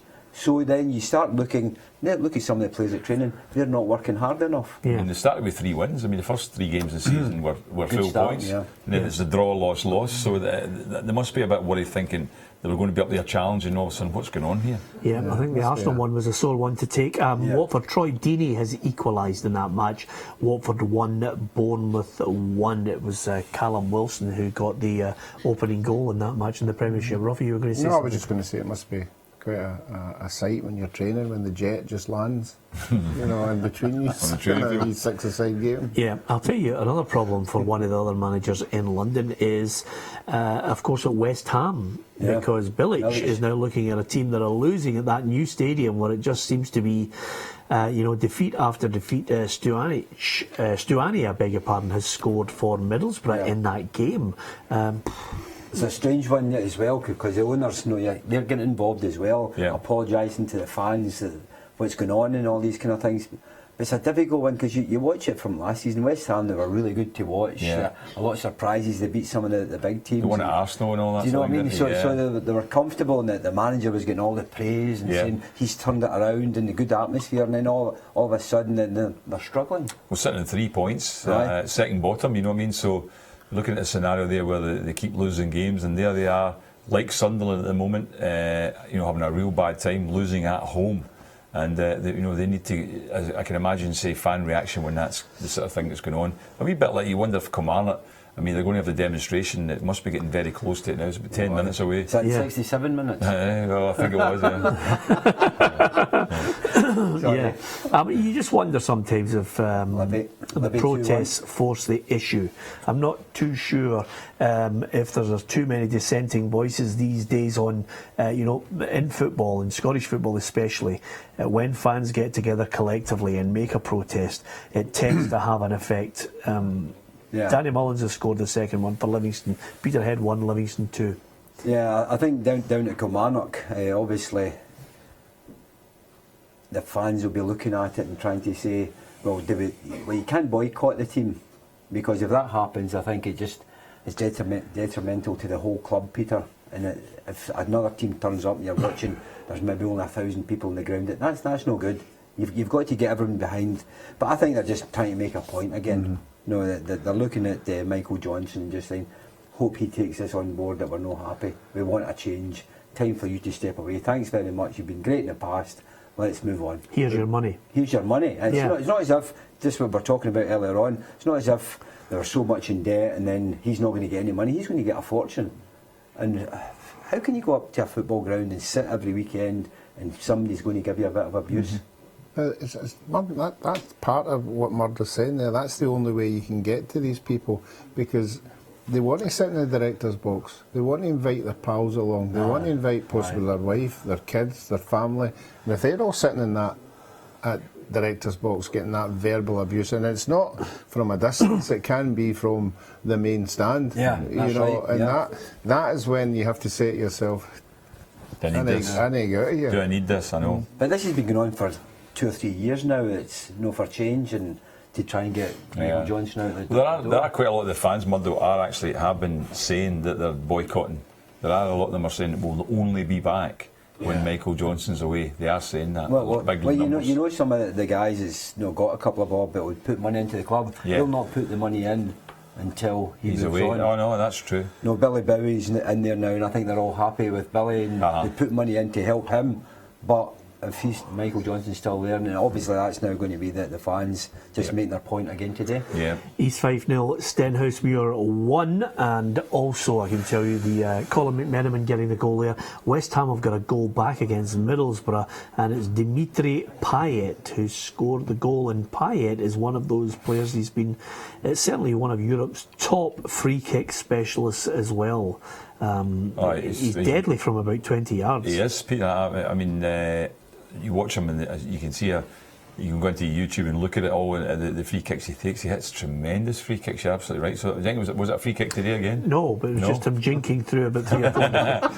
He's also good at that, Peter. He's just gone past. He's very good at jinking. Well, listen, not necessarily. I wasn't trying to lure you into it, Gordon. I'm just saying, it was one of his qualities. But what he's done today is he's actually jinked past about 3 or 4 players and just put the ball in the back of the net. And shot from 20 yards. Well, I mean, to be fair, he's got the quality. I mean, he's absolutely superb.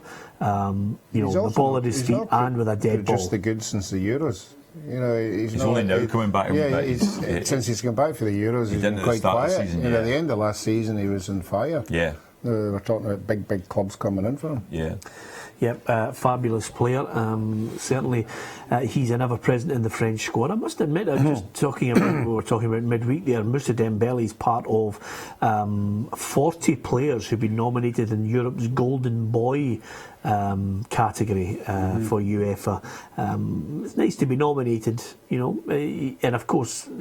This morning's papers had Didier Deschamps saying he was keeping an eye on him, potentially looking at him for France in the future if he can maintain this sort of form. It's amazing, isn't it, the amount of goals, because who'd have thought at the start of the season we'd be looking into a European campaign, into a massive game in the Champions League, and Griffiths wasn't going to be the main man. Yeah. Everybody felt Griffiths, and here's Dembele turned up. I think it's 12 goals, all at home. So it's still all at home as well. So maybe we'll need to wait for him to get goals away from home. But I think he's just getting better all the time.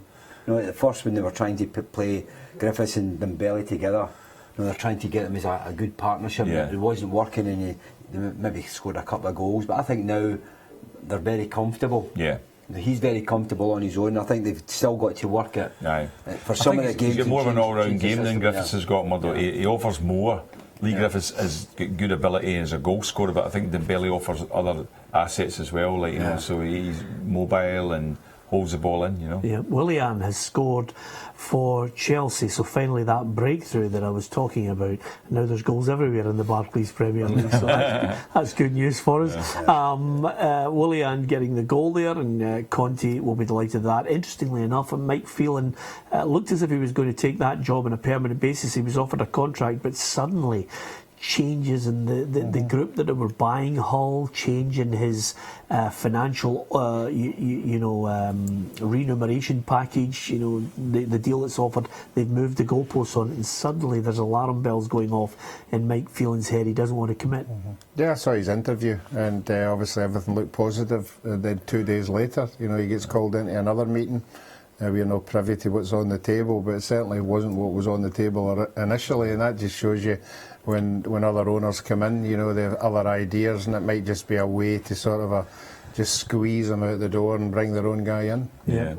I think he's got. Mike Phelan has been really good as a number 2. Yeah. Sometimes you can actually be better as a number 2 than taking that step up. But one thing that I think he has managed to do is he's managed to foster that real team spirit among them. Murdo, there's a small squad and they're battling for him. Yeah, I think when you've been an assistant manager over all the years, good experience at doing that, because the manager goes in there, has a real go at the players when things are not going well. Then the assistant manager's in, talking to the players again, get them going, get a wee team spirit. So I think he's using that experience, Peter, to get all the squad together. But obviously, when you're sitting down with the owners and they're talking about selling it, and the new owners coming in and somebody's offering you X amount of pounds and all these kind of things, and then others are taking some of the money away, then there's going to be a problem.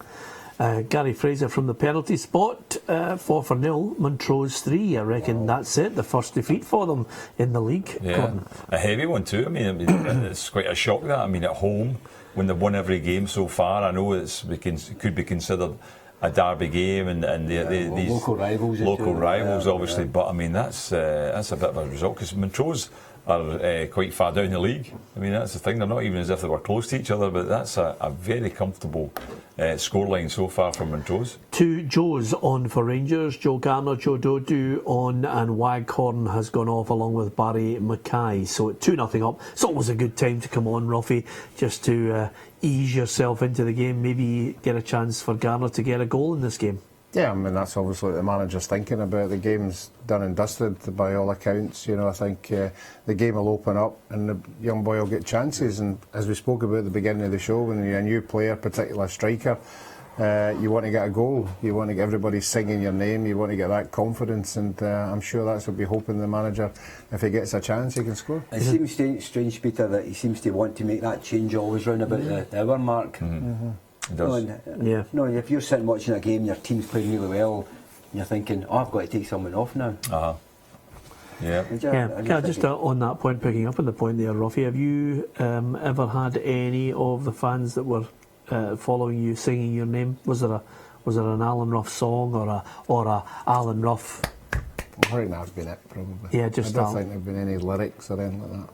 Nothing? No. Okay. Can't see it. Watford 1, Bournemouth 2 in the Barclays Premier League. Josh King. I'm actually trying to think of something that rhymes with Ruff. And then a song. Murdo, Where's that coming from? What? Why are you asking them that? Well, because they're singing his name, they're singing songs about him now, you know, Moussa Dembele. Yeah. So I wonder if Ruffy had a song. Aberdeen have just gone 3-0 up, Peter, well, that as game's a bogey now for Kilmarnock, isn't Aberdeen's it? got That the means points. that we are now in a situation... I know, 2 minutes away from 2 minutes away, that's what I was going to say to you. 2 minutes away from a demonstration with the fans undoubtedly booing. Yeah, because they'll not be happy. Yeah. They're going to be demonstrating now, all right. Yeah, absolutely. Gordon, did you have a song that was... Not really, no. I must remember it. One time was somebody, my wife actually told me the fans were singing my name. I never heard it. When I was on the football park, Peter, I never ever heard what the fans were singing or anything. Yeah. Just concentrating on the game. Had you paid those fans that were singing? Yeah, that's fine. That was the family. Oh. Four of them were singing. No, but no, Was it just a simple Smith get him off? Yeah, exactly. Let me give you the St Mirren team because, of course, St Mirren against Falkirk tonight is a game I'm really looking forward to. Langfield, Naismith, Irvine, Webster, Mackenzie, Sutton, Malin, Hutton, Morgan, Quinn and Hardy. Ash Taylor, incidentally, getting the other Aberdeen goal to give him a 3-0 advantage at Rugby Park at the moment. St Mirren, it's taking a while to name a manager. I think they're going to name him this week. They've got a select few now that they're going to go back through an interview process, and they reckon they'll have him in place for next weekend. Well, again, when you look at that, at the size of the club, there'll be a fair list, Peter. So I think you had to take your time, make sure you get the right one, because I think it's a lot of times you look at a name, you think, oh, that'd be fantastic. You speak to them, and then no, it's not going to work. Yeah. So they keep on moving, changing their mind as well. What type of manager they want? Do they want a younger manager with really fresh ideas, or do they want a wee bit more experience to try and get them away from the bottom end of the table? I think they did over 80 applications, Peter. Say that again? Really? Over 80. Did they? Oh, very good.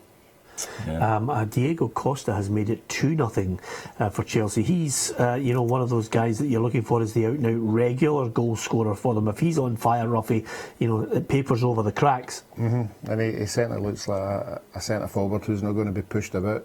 He's very physical. Does he stand any nonsense at all? And some of the too physical sometimes, but he always seems to come up with a goal whenever he scores it, a good goal when he scores it. It's never a tap-in. Yeah. I think if this scoreline stays the same, Abramovich will be training next week as well, won't he? Yeah. No, he'll be playing next week. Yeah. Diego Costa wouldn't look out of place in a Rio Bravo movie. He's got that villainous look about him, but he's a really good striker. Oh, I think he's great. Great to watch as well, Peter. Because he doesn't give up. He's one of these defenders he'll put the defenders under so much pressure, but he's strong. He'll knock them to the side and Great finishes. Yeah. Good eye for goal.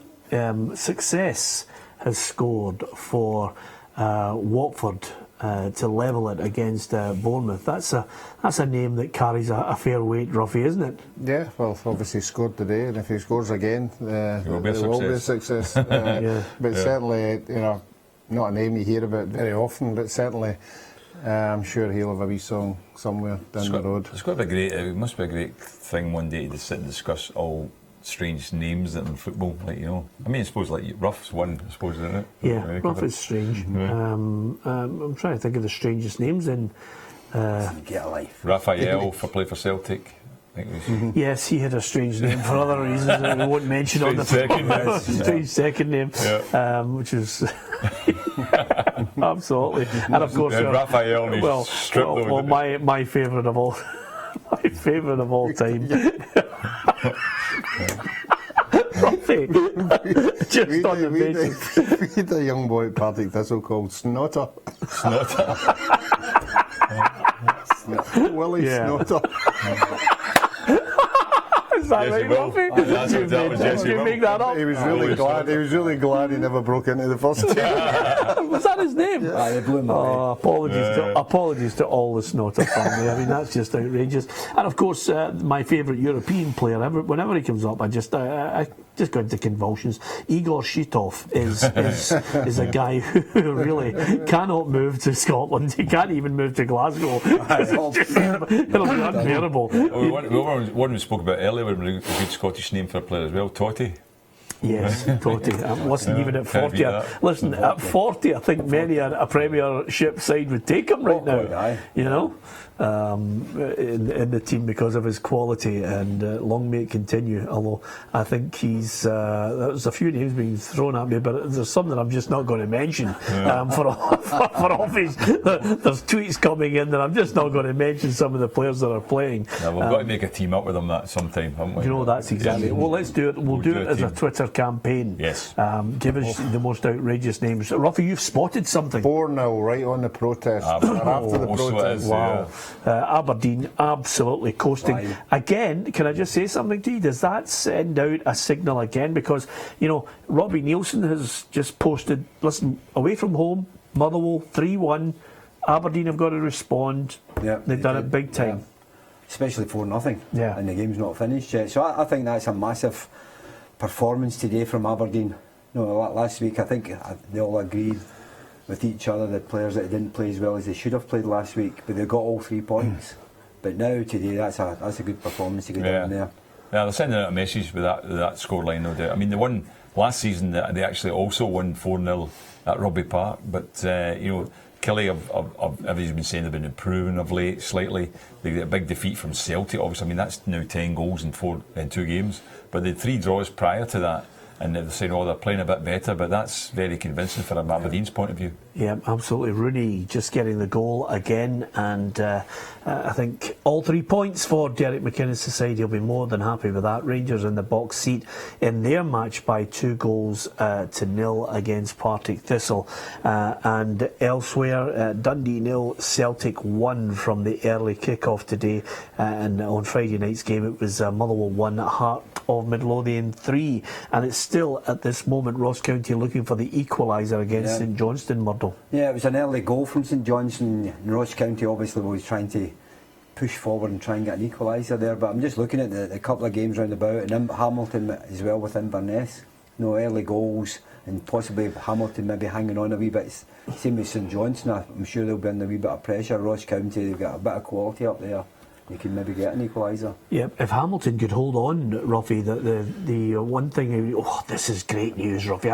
I love the way you just pointed there. Yeah, because it's your team. It's my team. Edinburgh City are in the lead by 3 goals to 2. This could be the day. I thought it was going to be the other week there, Ruffy, and then suddenly they collapsed. Yeah. But this could be the day, Ruffy. 3-2 up now on our broth. Yeah, it's taken them so long to get into the big time. I can imagine there'll be a lot of hard work behind the scenes with the committee that run them, and they'll be hoping, and as you say, it's a bit of history to win your first game in the big time, so let's hope they can hang on. Me too, I'd be delighted to see them getting a result, I really would. Yeah, I think at that point, if you're the manager, you just say, look boys, night out in Edinburgh, let's just stay over at a wee bed and breakfast and make it doing in the past.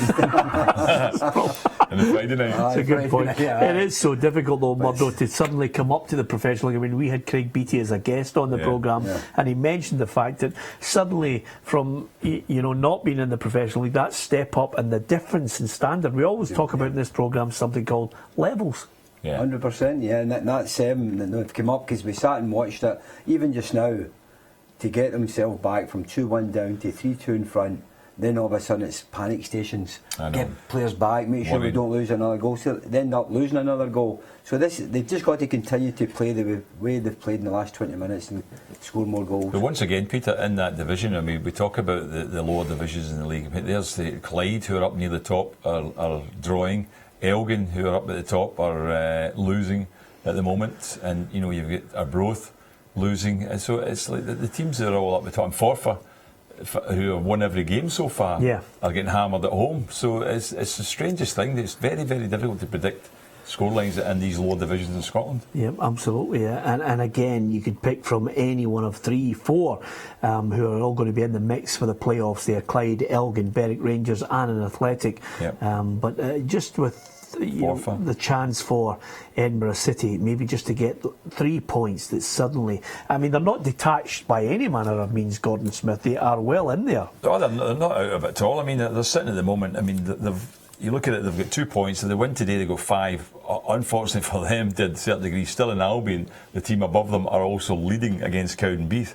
But and Montrose are winning as well. So the funny thing, the teams above them, St Johnstone are 2-0 up now. That's probably tying that game up with about 13 minutes to go. So. But as I say, it's quite funny that all the teams in the bottom part of that league are all doing well. So although it'd be a big thing for them to pick up points, Peter, looks like all their main rivals down the bottom of the league are picking up points as well. Yeah, absolutely. So it's Chris Kane scoring that goal for St Johnstone to give them a 2-goal advantage, Ruffy. And again, we haven't even mentioned, I think St Johnstone, we haven't mentioned them, and we just automatically think to ourselves, well, St Johnstone will be a top 6 side, but there's no real feeling of whether they're going to be top 4. I think we've picked our 4, and then it's... And that'll be the thing that's driving the players on. No publicity, nobody talks about them. They're not a glamour club, they don't get a big support. It's a tidy stadium. There'll be a right good bonding in the club. The players will all probably go out socially with each other, and that's where they're getting the benefit. And as I said at the beginning of the show, they're a side I wouldn't want to play in the league. I want to be drawn against them in the cup, because that's where they get all their good results, particularly away from home when they're all fighting for each other. Well, as we said earlier on, I mean, we're looking at that thinking, we spoke about it earlier on, I said they won both games last season at Ross County, and Ross County had good form at one point, but St Johnstone beat them twice there, and there they are again. They're going to do it again as they did, because they're a good away side. They play a certain style of football that they're suited to playing away from home. They make it difficult for their opponents, and they hit on the counter-attack, and as I say, there once again, it looks like they're going to be right up there in that top 6 without doubt. Yeah, they're 4th just now, and they'll stay 4th as well. They're one of the teams that will not really jump, because Aberdeen have won, Hearts won last night. But Rangers will go 5th if they win their game, so St Johnstone will stay above them. Yeah, and of course the other thing I was going to say to you, Murdo, is quite simply that Dave Mackay, who was a guest on the programme, mentioned he doesn't feel as if Tommy Wright gets as much credit as he should. Maybe they're just one of those clubs that they're not quite up north. They're not quite. They should be getting it. They had a Scottish Cup win. Maybe we're just guilty of not giving them enough credit. I think over the years, Peter, since he's taken over, I think he has. I don't say he's top headlines all the time, but see, when you're talking about St Johnstone, you always say how well that they've done how what they've achieved, the team spirit. I think that we do talk about them, but when you talk about them, we have the same conversation. Oh, but they don't get enough publicity. People don't pat them in the back as much. And I think Tommy Wright, I think he's a really, really good man manager, good coach as well. But I think his man management skills have been top class, and the way he gets a response from his team every single match. I'll tell you the one thing that's really annoying me, Ruffy, is... By the way, 3-3. I was just about to say, Martin Scott has equalised with Arbroath getting the goal. It's Edinburgh City 3, Arbroath 3, and just when I thought it was looking good, and we're 10 minutes to go, Ruffy, and they can't hold on to a lead. Well, it's a nervous time for them. It doesn't matter who you are trying to see out a game of that importance. The nerves will be there. There'll be players on that side that've never experienced it. Tension at that kind of. Arbroath are down to 10 men as well, though. So yeah, we've got a chance in the last 10 so minutes. It's 10 man Arbroath against Edinburgh City now. Yep. Yeah, never have a better chance, Ruffy, to get the goal that we're all craving today. Surely we can have a kind of little bit of sentimentality towards it. Well, that's what I'm Look at saying. Murdo. Look at Murdo. You're going to watch Godfather 2 tonight, aren't you? You're just not in the mood. There's a build-up at clubs like that. They get a win. Everything's going well. They then have a sportsman's dinner. And you never know. What you might pick up. I don't know where you were going with that, Ruffy. Gordon and I just looking at you. Hung on to the Dundee United dinner last year for long enough, didn't they? Oh yes, yeah, that was another thing about you. And talking of Dundee United against Hibernian tomorrow, that at the top end of the table, Dundee United, do you feel as if they're just now getting into their momentum? Yeah, and the thing about it is that if you're a Hibs, and you're coming up against Dundee United, you think will be one of your challenges. If you can get a win, 3 points at home, I'm sure there'll be a massive crowd there, maybe 15,000, 16,000. You come out at the end of that game with 3 points, and then you'll think you're going somewhere, and the players, the supporters, everybody will think, right, this is us going on a run now, but you've still got to win the game. I think Dundee United will give them a game. Well, it could be quite a wee boost for both those teams, because the way it's going today, Peter, you're looking at a scenario where Queen of the South at the moment are only looking like a point. Wraith Rovers are losing. Falkirk obviously got a game later on against St Mirren. Yep. So there could be a situation where, if Dundee United were to get the points, they could actually push themselves right into that promotion group. Yeah, absolutely. So it'll be interesting times, although the amount of Dundee United fans I've been speaking to just feel as if there may be, at least a good bet for the playoffs, but just to know more. There's something missing. They still need that killer instinct in front of goal. Murray's not really the one who's going to be prolific. But I think, Peter, it'll get better as the season goes on. We're still at the start of the season, only 7-8 games into it. You're looking, Queen of the South are very strong just now. They're sitting at the top of the table, struggling at Dumbarton just now, still all square at nothing each.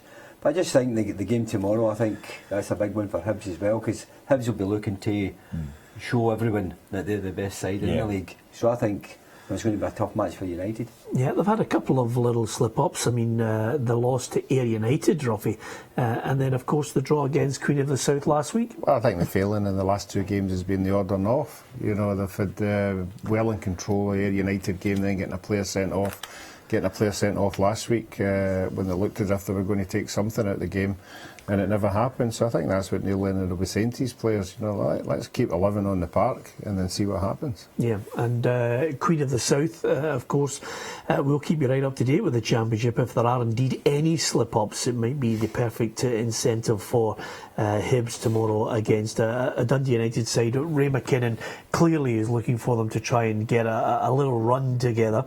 And again, I was speaking to, of all people, the Lorraine Kelly, a Dundee United fan, who also mentioned, she'd love to see them back up in the top flight. But even Lorraine, the most ardent of Dundee United fans, said, not sure whether they're going to be doing it or not. They got a good win against Morton last week, Murdo. So they need this one would really send them, I think, a real shot in the arm. Well, I think if they could beat Hibs, Peter, then they're there. They're going to be a challenge, whether they're going to win the league or they're going to challenge Hibs, if Hibs are going on to win it. But I think, obviously, then it's the playoffs. And it's a tough way in, because you just look, anyone from the top flight can be there down the bottom. So it's going to be a tough road all the way if they want to get themselves back in. Easiest way is to win the title. Yep, absolutely. Of course, we were out in midweek just at the Emirates Arena, Ruppy, with the backdrop of Celtic Park for the Champions League match, and now suddenly we'll be on the case again for Borussia Mönchengladbach home and away, and Murdo's going to be joining us, obviously, just for translation purposes, as well as trying to keep us up to date with the German Bundesliga. There's nothing better than you're ordering something in a restaurant you're not quite sure, and Murdo will step in for us. You told me he was carrying the cases. Yeah, well, that as well, but I haven't told them that yet. I mean, do you still keep a Are we real... going business class or we? Well, Are we get a car there? to be to be fair, Murdo, it'll be so unusual to see you sitting on a plane without any legroom, but I'm looking forward to it. Nevertheless. Så die Fragen war, ich gehe nicht dann. Das ist auch. Was ist der Grund, dass ich gehe nicht? Nur allein. Gordon kommen mit. Well, Gordon come I think if Gordon comes with us, then we'll need to go in disguise. I mean, Do you mean I'm not popular with Celtic fans or something? Is that what you're trying to say? I was at the Borussia Mönchengladbach fans that don't like me. put it this way, Sunderland's equalised. Ruffy, well, that's good news, but Ruffy and me will be dressed as Mrs. Doubtfire if you're coming, and that's a Stonewall certainty. We'd love you to come along, Gordon, but there's no point. You wouldn't enjoy it. They'd make up songs about you. I'm busy anyway. Yeah, okay. So, Sunderland, equaliser. Yeah, Good news. We always like a Scot doing well down there. It's fantastic. I remember going back 5-6 years, we had about 8 Scottish managers in the top flight down there. Now we're struggling. Is Moisey the only one? Well, there's a... In the Premier, he is in the Premier League. Listen, you're struggling for an English manager in the Premier League, never mind a Scottish one.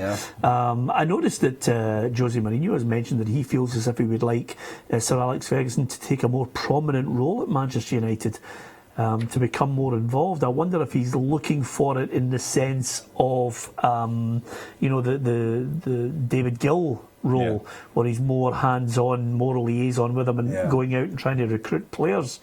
But he certainly wants a more prominent role for him. I think he gets on well with him. Yeah, but does Alec want that? Well, do you know what I mean? That's the thing. He's been there for so long. He's got a role as an ambassador of the club, isn't he? Yeah. He does ambassador. I think he's on the move quite a lot as well, Peter. It's not as if he's just always in Manchester. He's up to Scotland quite a lot, but I think he's round the world. Harvard University. Yes. That's it. I think they could use him when they want, because Alec's got all the contacts and all that, and he'd be there in order to if Jose Mourinho wants to speak to him. Something.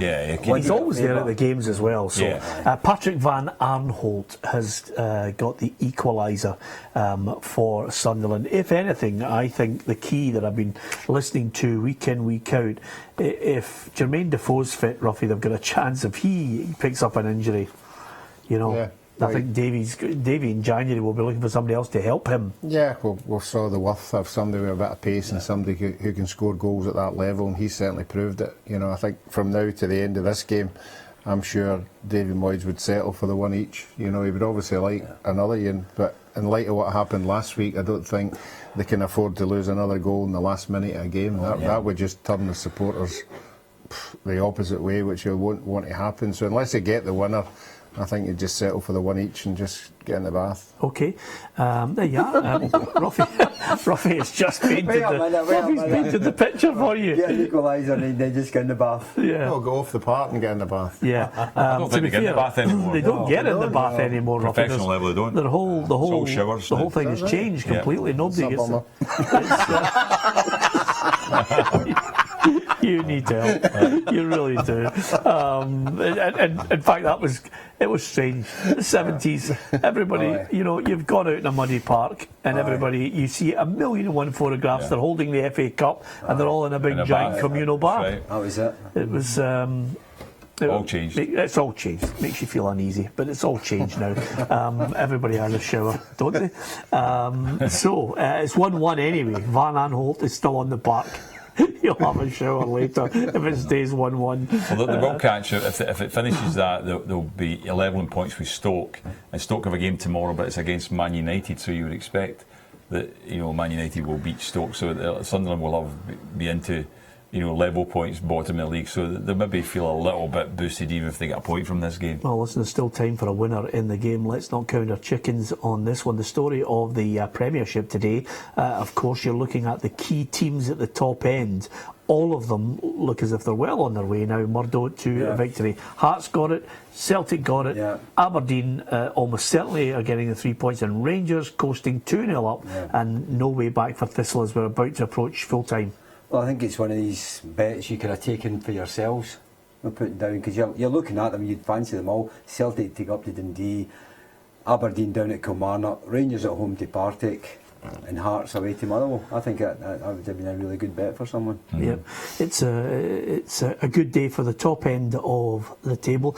Down at the bottom, listen, never mind Michael Johnson. What about Lee Clark? Does he look at today and get a little bit worried? Because the one thing that I always find managers and players say, off the field things don't affect you. It does. Yeah. It does have an effect, Gordon. Of course it does. I mean, that's the thing. And he has said, he's got problems with his recruitment because of the finances that are there. He says it doesn't really matter that much, but it does. And they brought in a lot of players. I mean, to be honest with you, he's going to be judged on the recruitment level, because I think he brought in about 12, 13 players. Yeah.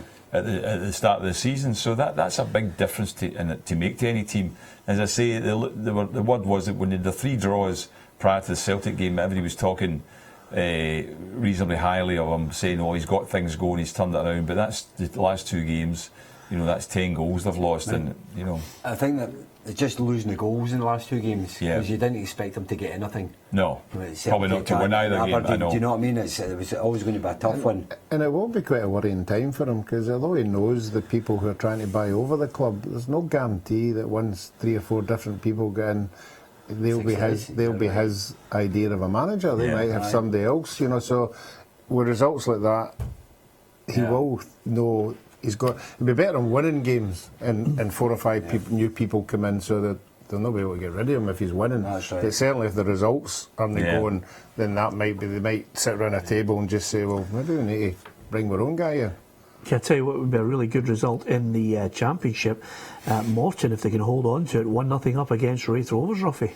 Yep, again, Morton are a stuffy side. Wraith Rovers, I've just went off the boil a wee bit. They were on a wee run there, but certainly that's another good result for Jim Duffy. Obviously, the Cup gives you a bit of momentum, and the players will all want to be playing, they'll all want to be in the team, they'll all want to be part of that big cup game that's coming up, so that'll be the incentive for them. He's a sly old fox as well, because he likes to keep a lid on the expectation, Murdo. Yeah.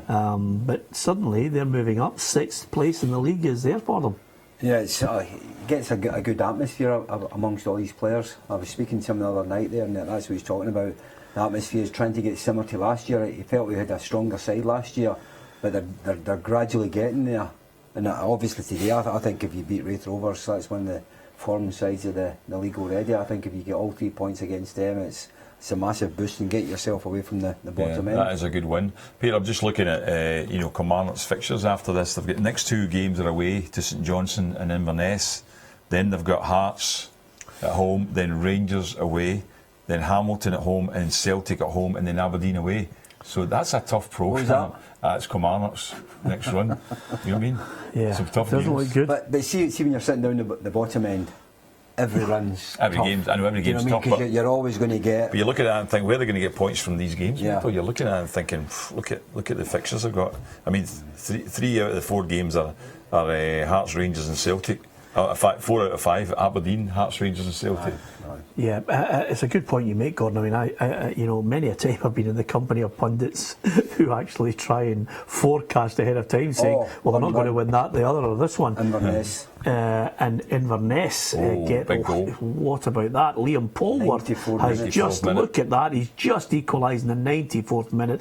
Yet again, Ruffy, Hamilton Accies can't hold on to it. Same as Partick Thistle, they can't manage to get that second goal, that vital second goal that can see you getting 3 points, but you've only got 1 goal. You've got to try and hang on to what you've got, and 9 times out of 10 the other team, particularly away from home, are going to be pressing to try and get that equaliser, and sometimes you fall into the trap, and that's been Hamilton's problem.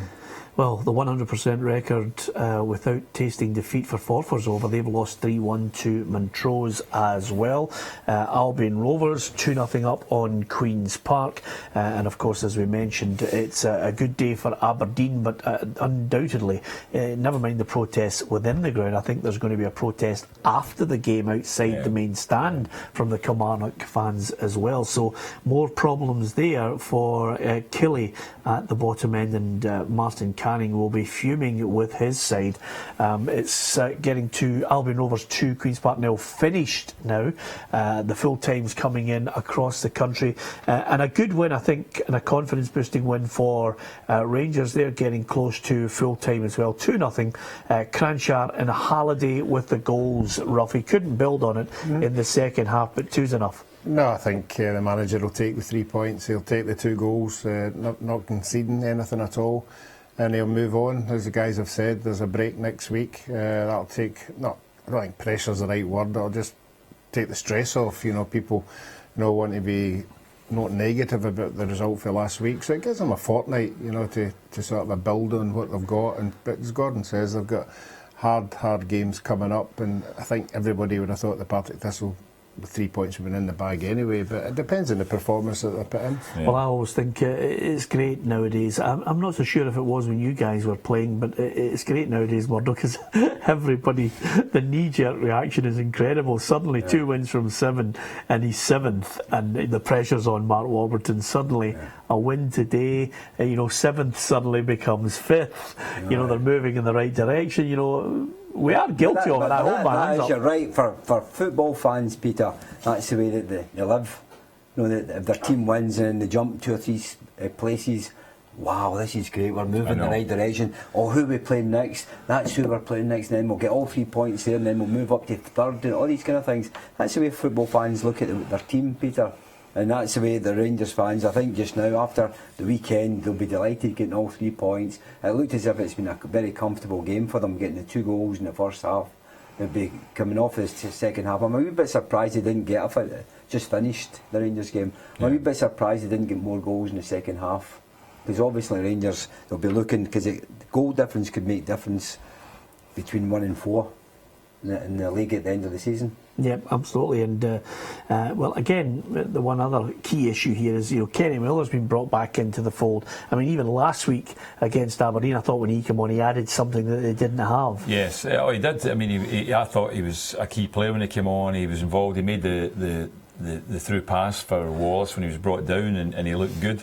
But as I say, they've got to get things going, because I think the most they have scored this season, any game apart from the League Cup ties, is 2, isn't it? The most goals they've got. So it has still been a problem. I don't know. We'll be interested to find out the report in this game to see whether they had a number of chances they didn't take, because that has been their problem. But at least they looked as if they've tightened things up a little bit. That's the very few games where they haven't lost a goal either, and today they haven't. So as I say, the next 2 games, away to Inverness, then away to Hearts, are going to be interesting games, and the fans we look to see how those games go. Yeah, the big stories in the Premiership in Scotland: a dominant performance from Rangers, Cranshire and Halliday getting the all-important goals, and equally so for Aberdeen.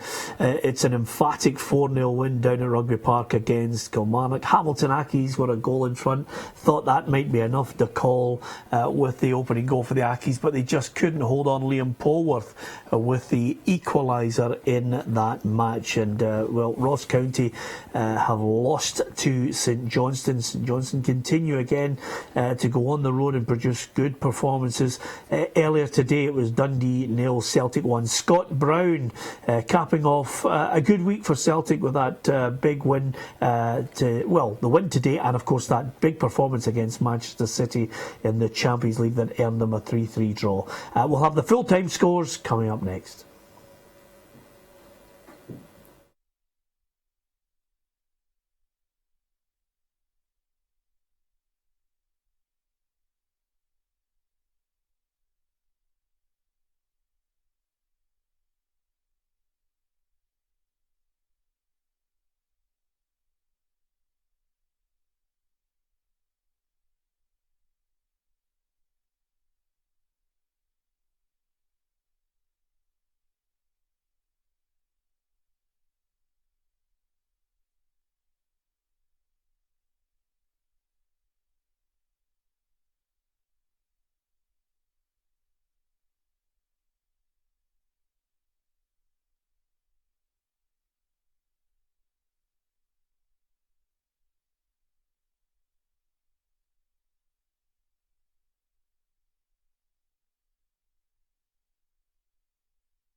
Welcome back to Peter and Ruffy's Saturday Football Show. As you can see, it's a happy team we have here with us. Alan Ruff, Gordon Smith and Murdo McLeod. Let me quickly, before we get to the full times, give you the Falkirk side ahead of St Mirren against Falkirk. Rogers in goal, Kidd, Leahy, McCracken, Rankin, Tewu, Kerr, Baird, Sybil, Gasparotto and McHugh. That's the starting lineup for Falkirk. Let's look at the full times in the Premiership in Scotland. There was an early kick-off. Today it was Dundee 0, Celtic 1. Of course, Motherwell against Hearts was on the Friday night. Motherwell 1, Hearts 3. Hamilton 1, Inverness Cali, Thistle 1, Kilmarnock 0, Aberdeen 4. Rangers 2, Partick Thistle 0, and Ross County 0, St Johnstone 2. So, big wins there for Aberdeen down at Rugby Park, where the Killie fans are expected to protest outside the ground as well at Michael Johnston's involvement in the club. Over and above that, let's look to the Championship now. Hibs against Dundee United is tomorrow. Ayr 0, Dunfermline 0. Dumbarton 0, Queen of the South 0, Morton 1, Wraith Rovers 0, and St Mirren against Falkirk is 15 minutes away from kick-off. Into League One, full times across the country now in all 4 divisions in Scotland. Albion Rovers 2, Queen's Park 0, Alloa 1, Airdrie 2, East Fife 0, Stenhouse Muir 1, Peterhead 1, Livingston 2, Stranraer 0, Brecon City 1. We will discuss that Alloa result as well. We'll get into League 2 now. Berwick Rangers 1, Clyde 1, Cowdenbeath 0, Stirling Albion 2, Edinburgh City 3, Arbroath 3, Elgin City 0, Annan Athletic 2, Forfar 1, Montrose 3. And in the Barclays Premier League in England, Swansea 1, Liverpool 2 was the early kick-off, Hull City 0, Chelsea 2, Sunderland 1, West Brom 1, Watford 2, Bournemouth 2, and West Ham 1, Middlesbrough 1. So the story at the top end of the table, wins over the course of the last 24 hours for Hearts, for Aberdeen, for Rangers and for Celtic as well. Scott Brown scoring the winner, Ruffy, for Celtic in a hard-fought battle up at Dens Park. Yeah, I don't think they were under any pressure at the time. You know, once they got the goal, they just saw the game out. Obviously, he started changing players and giving other people a chance to come on, but it wasn't a convincing win. But sometimes you go away from home, sometimes you don't fire on all cylinders, and you've just got to take what you've got, and 3 points is what they went for, and that's what they've got.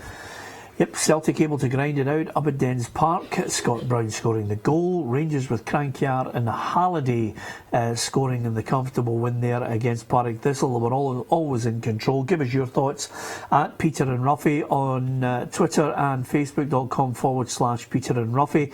And if you are a Hearts fan out there, give us your thoughts on that win over Motherwell last night as well. And we'll discuss Aberdeen with their big win at Kilmarnock. And let's not forget St Johnstone to give Tommy Wright his due 2-0 win up at Ross County. Join us after the break.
Welcome back to Peter and Ruffy's Saturday Football Show. Alan Ruff, Gordon Smith and Murdo McLeod are with me, Peter Martin, every Saturday on STV, 2 o'clock till 6, bringing you the best of the action across all the divisions, keeping you right up to date with what's happening in Scotland and looking to the Barclays Premier League down south as well. Story of the day in the Premiership is Scott Brown's goal for Celtic in a narrow 1-0 win up at Dundee.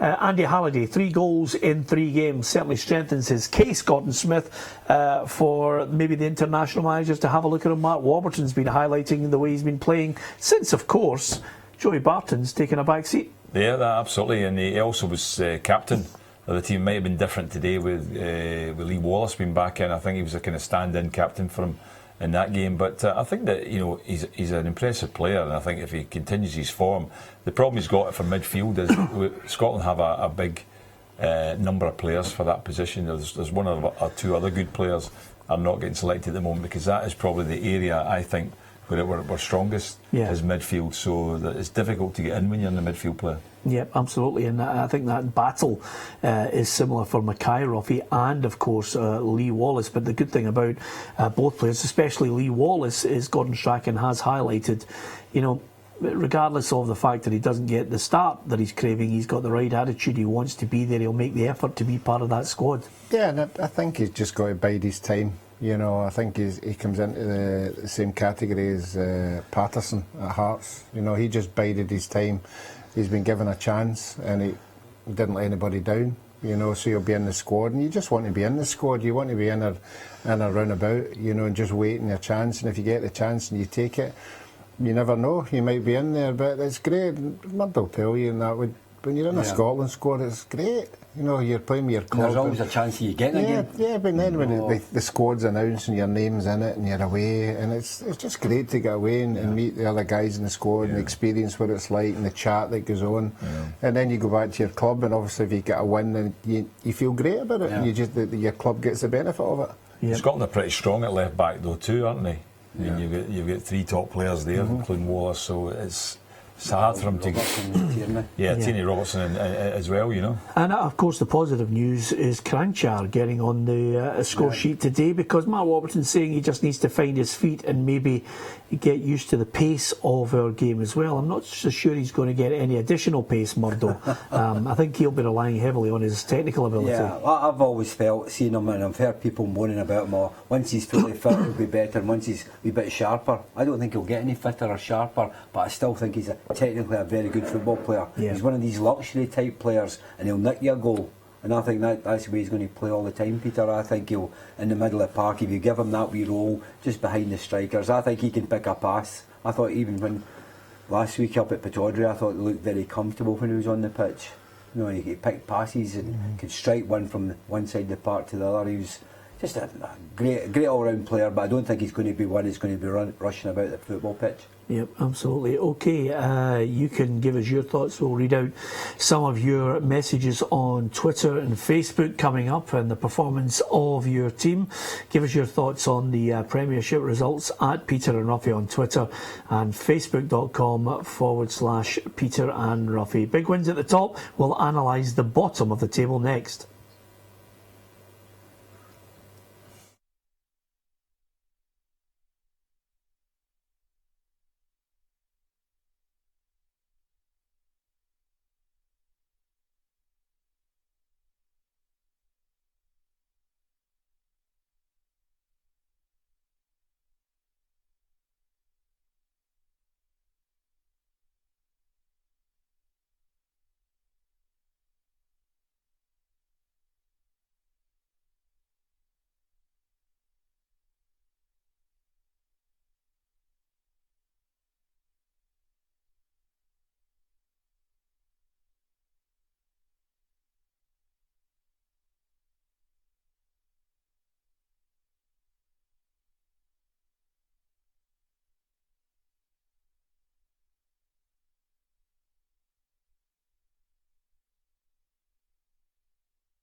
Welcome back to Peter and Ruffy's Saturday Football Show. Alan Ruff is alongside Gordon Smith and Murdo McLeod here on the programme. Wins today for Celtic, Rangers, Aberdeen and St Johnstone in the Premiership, the top end of the table. Rangers moving up with that 2-0 win against Partick Thistle. Let's get a quick report on it from our reporter over there at Ibrox, Andrew McLean. Rangers 2, Partick Thistle 0, the full-time score from here at Ibrox today. Nico Kranjčar opened the scoring after 34 minutes. His shot high into the roof of the net after Barry Mackay set him up at the edge of the box with a lovely back heel. Just 6 minutes later and it was 2-0 Rangers. Andy Halliday striking from the edge of the box after a defensive error from Daniel Devine. Partick Thistle failed to create too many opportunities in this match. The closest, Chris Erskine, who hit the post after his shot was tipped by Wes Fodringham. Here at Ibrox, the final score, Rangers 2, Partick Thistle 0. Andrew McLean there, and we will get the thoughts of Andrew on Mark Warburton and Alan Archibald. A disappointed Alan Archibald, the Partick Thistle manager, before we finish here tonight. One match that didn't produce a winner was Hamilton against Inverness, and that will be a sore one again for Martin Canning. Yeah, he'll be absolutely gutted, Peter, because if you're sitting looking at the result or looking at the time, looking at his watch, and he's into 94 minutes and you're thinking, how long are we going to play here? You're 1-0 up, then you're thinking to yourself, 3 points, what a day it's going to be, and then to lose it in the last kick of the ball. At the bottom end of the table, this is where I don't think it's going to change too much, Gordon. This is where the scrap is going to be, trying to avoid the playoff first of all, and then usually you're looking at, in the last few years, a team that's been cut off. There's not a lot in terms of the points from even you're looking at Ross County now are sitting in 7th place. They're on 9 points, so there's not a big gulf. Partick are in 5, they're bottom. They've got a game in hand, but it's against Celtic, so you're going to have to say that I don't think Partick are going to pick up the points from that game. But Dundee are filtered in there now as well. Dundee are not in the best of runs. I mean, they're probably quite happy with how they played today overall, but they've lost the game and they're sitting. They're now in 10th place. Kilmarnock 11th, having been heavily beaten today, and as I say, Partick at bottom. So I don't see a big change in those teams. If any of them would be a team that could maybe go on a run, it might be Dundee. But they've suffered, I think, losing the goal scorers. The transfers that happened to them, losing Stewart and Hemmings, it was a big problem for them, Peter. Yeah, it's a good point, because without a win in 6 now, Ruffy, 3 defeats out of those 6, 3 draws. Well, you're looking at the 4, and I think these 4 would be down there, and Gordon touched on it briefly. The reason the 4 of them are down there is because they don't have goal scorers. They don't have goal scorers who are going to chip in with 15 goals. Dundee had 2 of them, and now they don't have them there. Hamilton will never have somebody who gets 15 goals, and Kilmarnock are the same. Since McGuinness left, and you're looking at Boyd, who not prolific anymore. He'll score a goal here and there, and Partick Thistle rely on Doolan or Lawless. Again, they don't have somebody there, so that is why the 4 of them are down there, because the other teams above them are all scoring goals.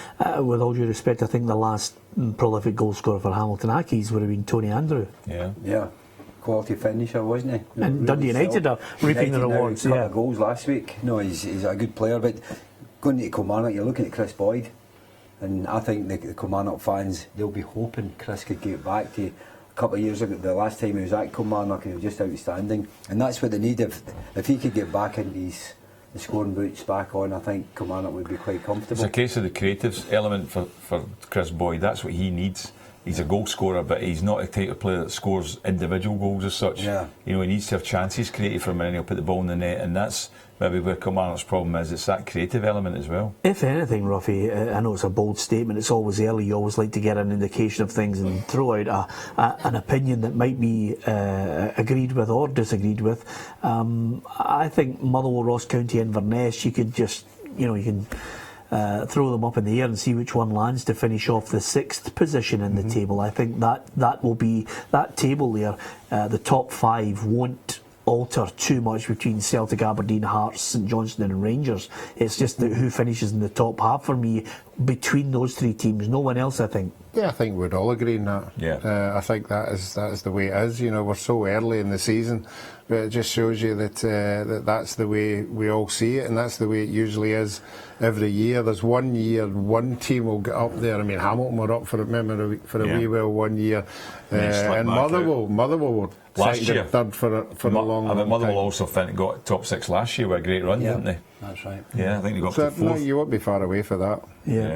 And as far as the Championship is concerned today, lads, of course, Hibs and Dundee United not in action until tomorrow. St Mirren against Falkirk, still 0-0 at the moment in that game, but of the other teams, I think the best result, clearly Morton, who are pushing up the table. I'm not going to be as bold as put any pressure on them and suggest they're going to be in the pushing for the playoffs, but I rate him as a manager. I think when you're looking at managers who can have the experience and can do a good job for clubs, I don't know why sometimes they're overlooked, but Jim Duffy's one of them. He does really well. I think he gets his sides organised well. I think he's kind of modern day manager and the experience from the olden times, and I think he mixes the both of them, and I think he gets a good squad together. And you look at him just now sitting mid-table, and I think he'll be quite happy with that today, because obviously it was always going to be a tough match, but just sitting there and getting a wee bit of gap from the bottom, with St Mirren down there. Dumbarton got a good point today, so I think it's going to be a tough ending. But I spoke to him during the week. I think he's looking, I don't know, he thinks they're good enough to be in the playoffs, but he'll just be looking for below that, Peter, and I think that's a success for Morton. The amount of money they've got to spend to bring in their new players, I think that's a good success. I agree. I don't think they will be in the playoff top 4, but I think they will be mid-table. I think they'll be safe, and that's a good job, and that's a success for Morton in terms of resources he has there. And we mentioned there St Mirren 0, Falkirk 0. Will obviously be looking, I think, Ruffy, at what develops this week. Gus McPherson was heavily quoted as being in the running for going back to St Mirren. I think his achievements there, I think, were only realised after a period after he left. I mean, Danny Lennon won the League Cup. St Mirren didn't stick with him and then moved on to a succession of managers where they just couldn't get it right. So it's a big call for them. I just wonder, Queen's Park, their aspirations this season will undoubtedly be just to stay in League One, where they were beaten today by Albion Rovers. Well, I think if you give Gus the chance, he'll take it. He'll want to get back in the big time. He'll want to start climbing that ladder again. But I think the owners, just go that out on water. But the owners will be looking for a reaction. The owners will be looking, whoever they bring in, they'll be looking for a reaction. They got a wee bit with Alec Ray last year when he came in. They won a couple of games. They went up the league, and everybody started to get a bit of hope.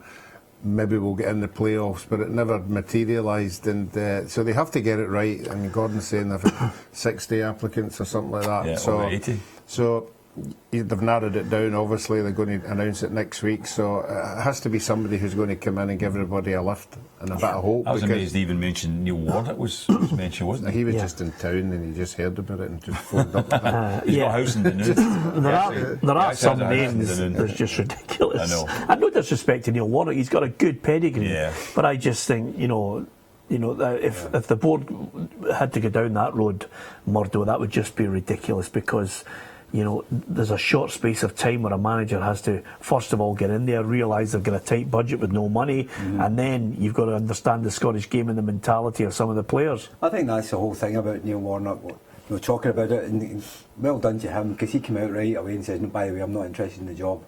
Don't attach my name to it. He's used to so much money down south, Peter. Any player, if there's someone injured, come the window, they'll go and buy a player or bring someone in and loan, paying them good money. Yeah. If they look at the St Mirren boys and what they're earning, he'll be thinking, goodness me, what level are we at here? Can I just suggest to you right now, this is a game where you offer your punditry, you offer your you offer your thoughts on who's going to win our division, can I just suggest to you, Gordon, Peterhead are bottom of League One. I mean, I had them tipped to win this. This is, I mean, they are just having a nightmare. It's so funny because last year they were in great form and then all of a sudden they had a bad run, and that continued right to the end of the season. From being in a strong position, they were actually in a playoff position, and then they just kept going down and down and down. They haven't started this season that well either, and today was a big result because East Fife, who were sitting up there fourth top, lost at home to Stenhousemuir, who were the bottom team, and Stenhousemuir have jumped up above Peterhead. It's amazing because they started the game, I think they were leading today against Livingston. A tough game for them obviously, but they just can't put results together. What about Brecon? A super run, because obviously Top of the league. Alloa being the talk of the town, a great run they were on. Livingston, that was the one I think I looked at, but Brecon coming just now, sitting top of the table. But Peterhead, I'm amazed at that. Yeah, so am I. I think Brecon deserve tremendous credit, the board as well, because they stuck by Darren Dodds. And gave him a chance to find his feet as a manager.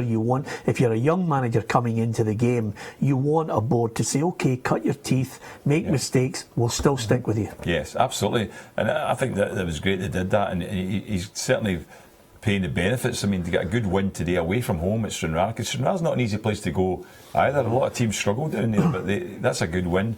But Peterhead, as I say, a shock the fact that they're struggling, because I'm like you, Peter. I didn't think they would win the league. I tipped, I think it was Livingston I took to win the actual division, but I thought Peterhead would be up there as one of the top four. Yeah, well, I've tipped Clyde in the League 2. They're second, Ruffy, but at the bottom end, I was hoping today we'd all be celebrating, no disrespect to our broth, but at least one win from Edinburgh City, but they just couldn't hold on to the lead. No, but they'll just be bedding themselves in there. I think it's a different level they'll be playing at. It'll be interesting to see when they do get their first win if they can go on a wee run. But like any other team coming into a league, it's just about survival. It's just about staying away from that playoff position, and hoping that they can build on what they've got. Because I keep repeating myself, we know how hard these guys work behind the scene, and I mean, a lot of them work really hard. They got a lot of big sponsorship, so all they need is just a chance, of backers backing them to stay in that league, and then they can build on it. I mean, you look at some of the other teams who've just come into the league, and they just build on year on year on. It might take 4 or 5 years for them to get up, but at least they're in there, and that's what they'll be hoping they can do. Okay, down south it was a win for Chelsea today by 2-0. Goals there coming from Willian and Diego Costa as ever. So Hull City in that bottom end, it looked as if there's a goal here. I love that. I don't want him to do. I know you're talking. I hate butting in. Falkirk have scored against Hey, Murdo, he eventually gets the concept of the show. No, absolutely, that's what it's all about. It's the excitement of it. Falkirk leading by 1-0, and I think they'll definitely be in the mix. Yeah. It's funny, at the start of the season, 2 or 3 games into the season, people were talking about Falkirk not as strong as they were last season. And then all of a sudden they went on this good run. They are a strong side, and I just think Falkirk will be in the mix. You're right, Murdo, because the first 3 games were a loss, draw, loss. So they started, they had 1 point. 1 point for the first 3 games, and everybody was saying, Falkirk are not going to be the team they've been in previous years, and since then they've won every game. Yeah, it's strange that at the start people were saying that they're not working as hard for each other, they're not working as a unit, and now all of a sudden you're seeing them going to places like St Mirren and being 1-0 up just now. Yeah. Well, they've had 4 wins, I say, and then if they win today, that'll be 5 in a row. So they are definitely in the melting pot now. The Falkirk are going to be in the challenging for the playoff place. I don't think there's any doubt. Okay, give us your thoughts at Peter and Ruffy on Twitter, facebook.com/Peter and Ruffy. Craig Sibbald, the midfielder, scored the goal. Just a free kick there, and it took a little deflection. Craig Sibbald running about at the moment, but probably in the next hour he'll get a call from Gordon Smith to say the ball was deflected too far away from where you were hitting it, and you're not getting the goal. That's the kind of mood Gordon's in today. Can I just say to Kevin Sludden has sent us a message on Facebook, /Peter and Ruffy, and he's mentioned the fact that why is UEFA making it difficult for whoever wins the SPL or the Premiership, difficult to get into the UEFA Champions League. Of course, this is going to gather pace, Murdo. Yeah. I think, and I know it sounds really childish, but then again, I'm not bothering about that. You're not I a think no, but I think I should write down every name of the people who are on the committee who are greedy. Who basically That's want all to it is. It's just want to exclude smaller countries in the Champions League. And if in the future you can't get a Celtic, a Rangers, an Aberdeen, a Hearts, a Hibs into it, I think, and I'm looking at other clubs, Ajax. If you can't get them into the division, I think they should write their names down and remember them. Peter, if it goes to a vote, all the countries, there's 4 major countries that's going to get 4 teams in. Obviously, they'll say, yes, we want this. See all the other countries, they've got to vote against it. Yeah. Every one of them, and then it will be carried that no, it's going to be the way it is just now. Because football's all about competition. And see if the competitions, the 4 teams, with the 4 biggest teams from these countries, and that's all that's going to play in it. People get fed up watching that. Yeah. Watching Barcelona playing Atletico Madrid, all these kind of games, over and over again. What happened was You've got to have competition. You've got to have teams that's Gordon. You've got to have a team like Leicester City, coming from nowhere, winning their league, getting into the Champions League and doing well, and see what they can do. You can't just have the same teams year in, year out, just in a small league.